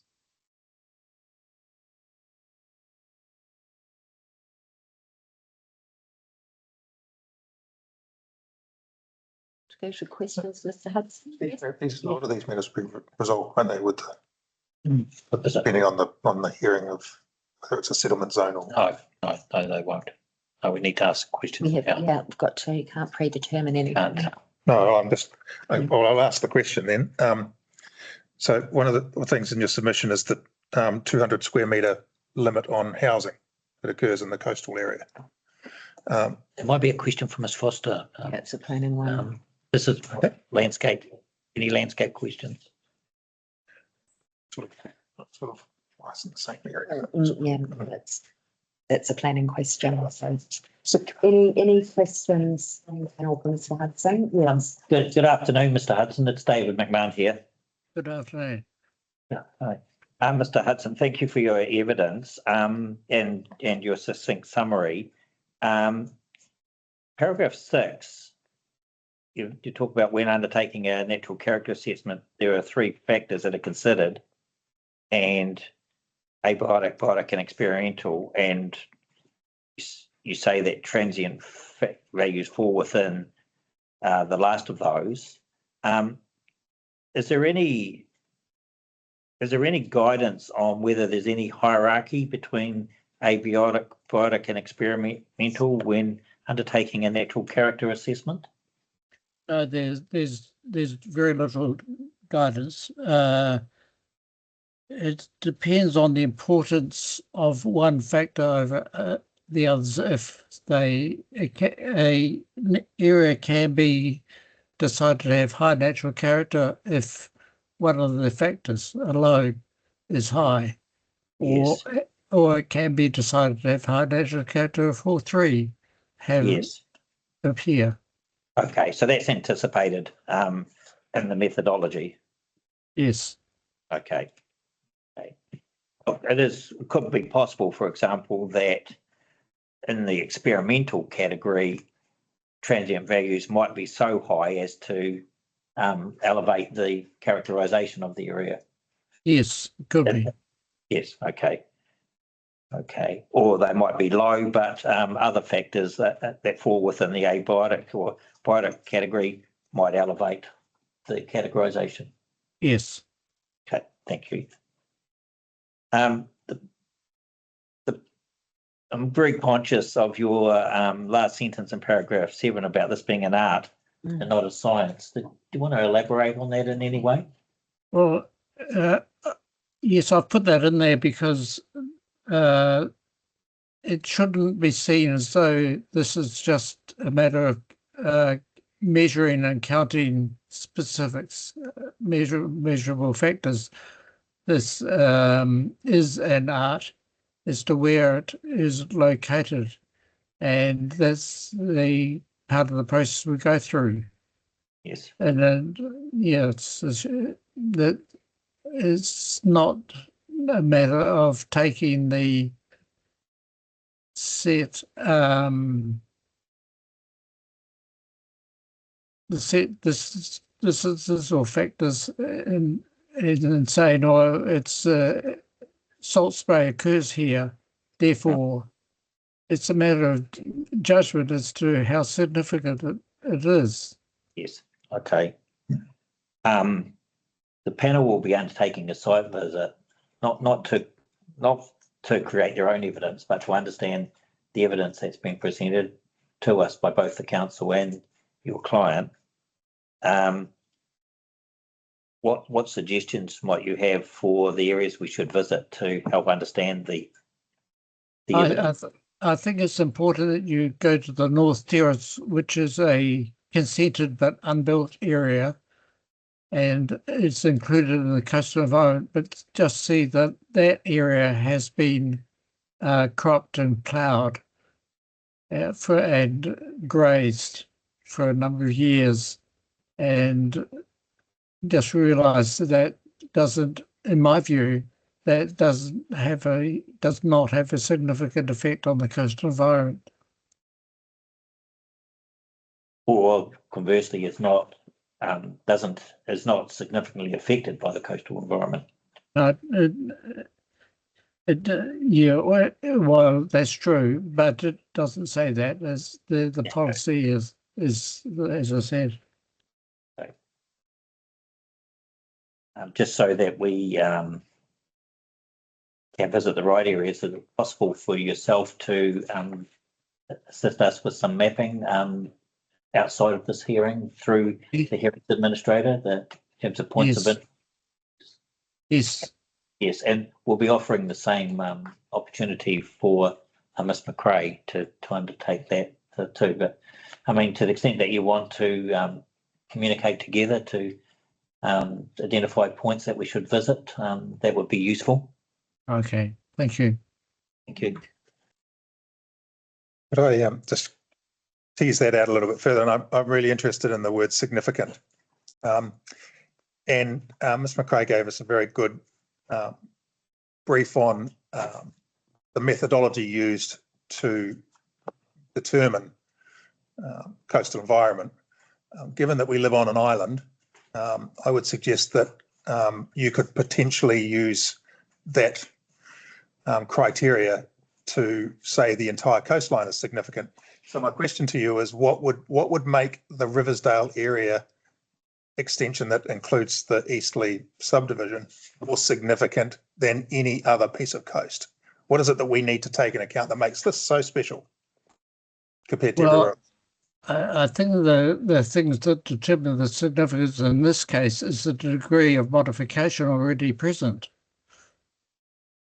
such as housing or grazing or cropping or farming.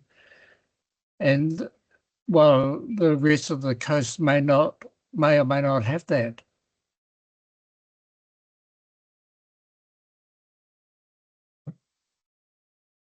Like, is there anything in this region that there are some parts on the Wairarapa coast, as you probably well know, that when you look at them and you go, wow, is there anything in the Riversdale area that you sort of, it's got a beautiful beach, very open beach, but in terms of significant landscape and things, is there anything there that you would go, wow, that's really significant and stands out?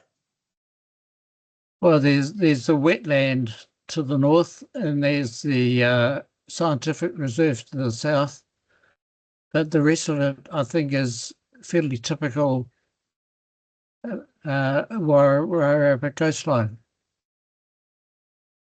Thank you.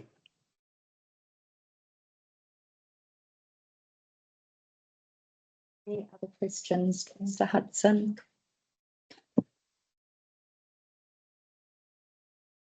Ms. Foster, shall we? Happy to pick up from there. Oh, yes. In my defence, I would just observe that mine was just one page. I'll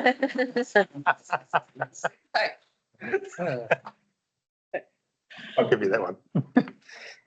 So I've just got this brief statement, and at 1.2, we've traversed this really, and there I simply say that Eastleigh is kind of not here because it wants to be here, but because it has to be here because of the impact of the coastal environment overlay on the particular rule framework that would apply to its land. So it's just we have to. Eastleigh feels compelled to participate in all the matters that, absent any resolution of the ultimate question, remain live, and you need to have the opportunity to ask questions about that, and we need to be able to address that. Now, what I should add is that in my evidence, I signalled that we had reached out, our team had reached out to the BOFA team and that I hoped we would have an opportunity to meet. We didn't get that. The timeframes are pretty tight, but we did do that last week. John Hudson and I met with Emma McRae and Erica Wheatley and two other landscape architects who've been involved in the coastal classification work. So I found that very, very useful. I'm sure John Hudson did as well, but I just thought I'd make sure that you know that. Then again, there is a high degree of agreement following the Section 42A evidence and hearing statement process that we've have had in relation to objectives CEO2, policy P1 and P4 and P7. And also in relation to, that should be added there that I omitted this morning, and that relates to the limit and the standards of the rules on a dwelling footprint being a maximum of 200 square metres. Ms Wheatley has acceded to my opinion that that is not necessary. But she has also suggested an alternative approach. Her first position is delete it, or perhaps just have a 200 square metre limit on all non-residential buildings, to which I would say, why? What is the rule? What is the standard serving in particular? So, and I haven't read that in any of the reasoning. So, again, there remains a difference of opinion about the wording of provisions for significant amenity landscapes. We had a brief discussion about that earlier, but I'm available to answer any questions you may have. Thank you. Panel, any questions, Ms Foster? I was going to ask about the 200 square metres. What? Yes. What rule number was? Oh, it's a standard S. The S3. S3. Right.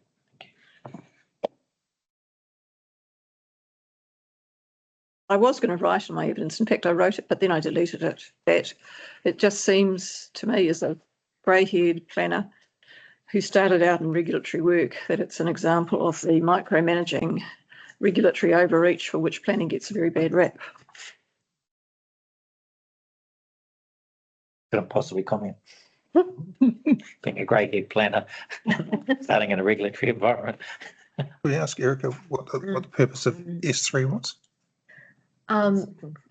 From memory, developing that's S3 on the coastal environment.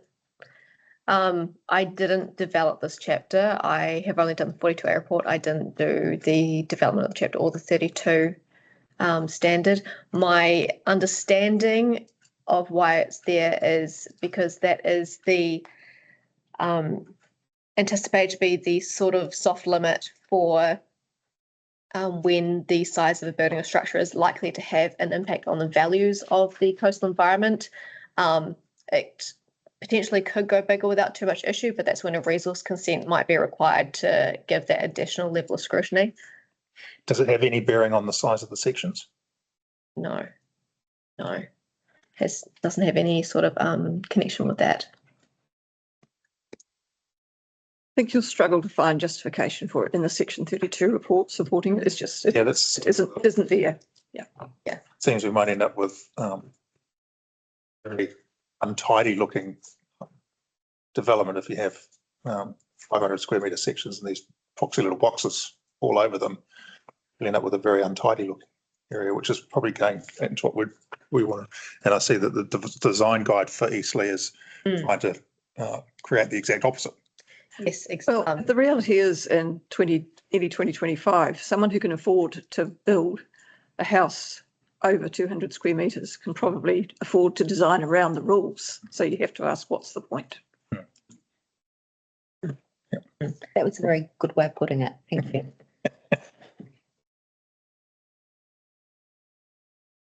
Any other questions? Just one from me. Thank you, Mr. Chair. Ms. Foster, the concerns with the objectives and policies, although largely resolved now, presumably would dissipate if the line is changed. Yes. If the line is changed or if the zoning is changed. Yes. Either or. Yes. But either or, whatever. Primarily the zoning question. Yes. Which would suggest that your client could accommodate a settlement zoning with a environment area overlay over it, My advice would be to not resist that. Yes. but a rural zoning with something different. Understood.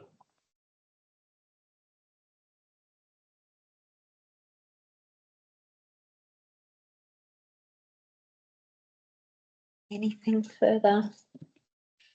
I have nothing to add other than what Ms. Foster and Mr. Hudson have said.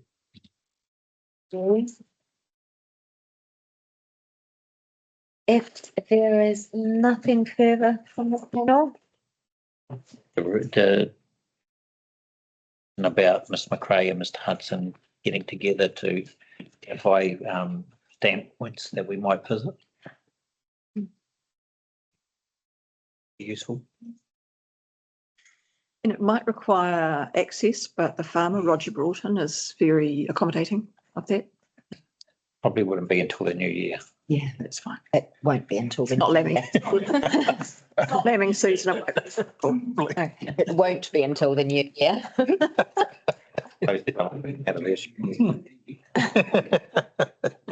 It's been raining while we've been sitting here. Have you got that, Hamish? Thank you. Thank you very much for your time. Thank you. Look forward to seeing you at further hearing streams, no doubt. Yes, I'll see if I can make it in person. Oh, that would be we'll have to lovely. play by ear. Have a wonderful Christmas and New Year. Same to Thank you. you. Thank you. Ka kite.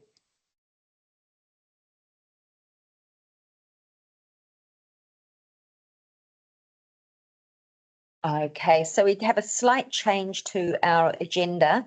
Transpower will be presenting tomorrow, and so we next have Jenny Boyne.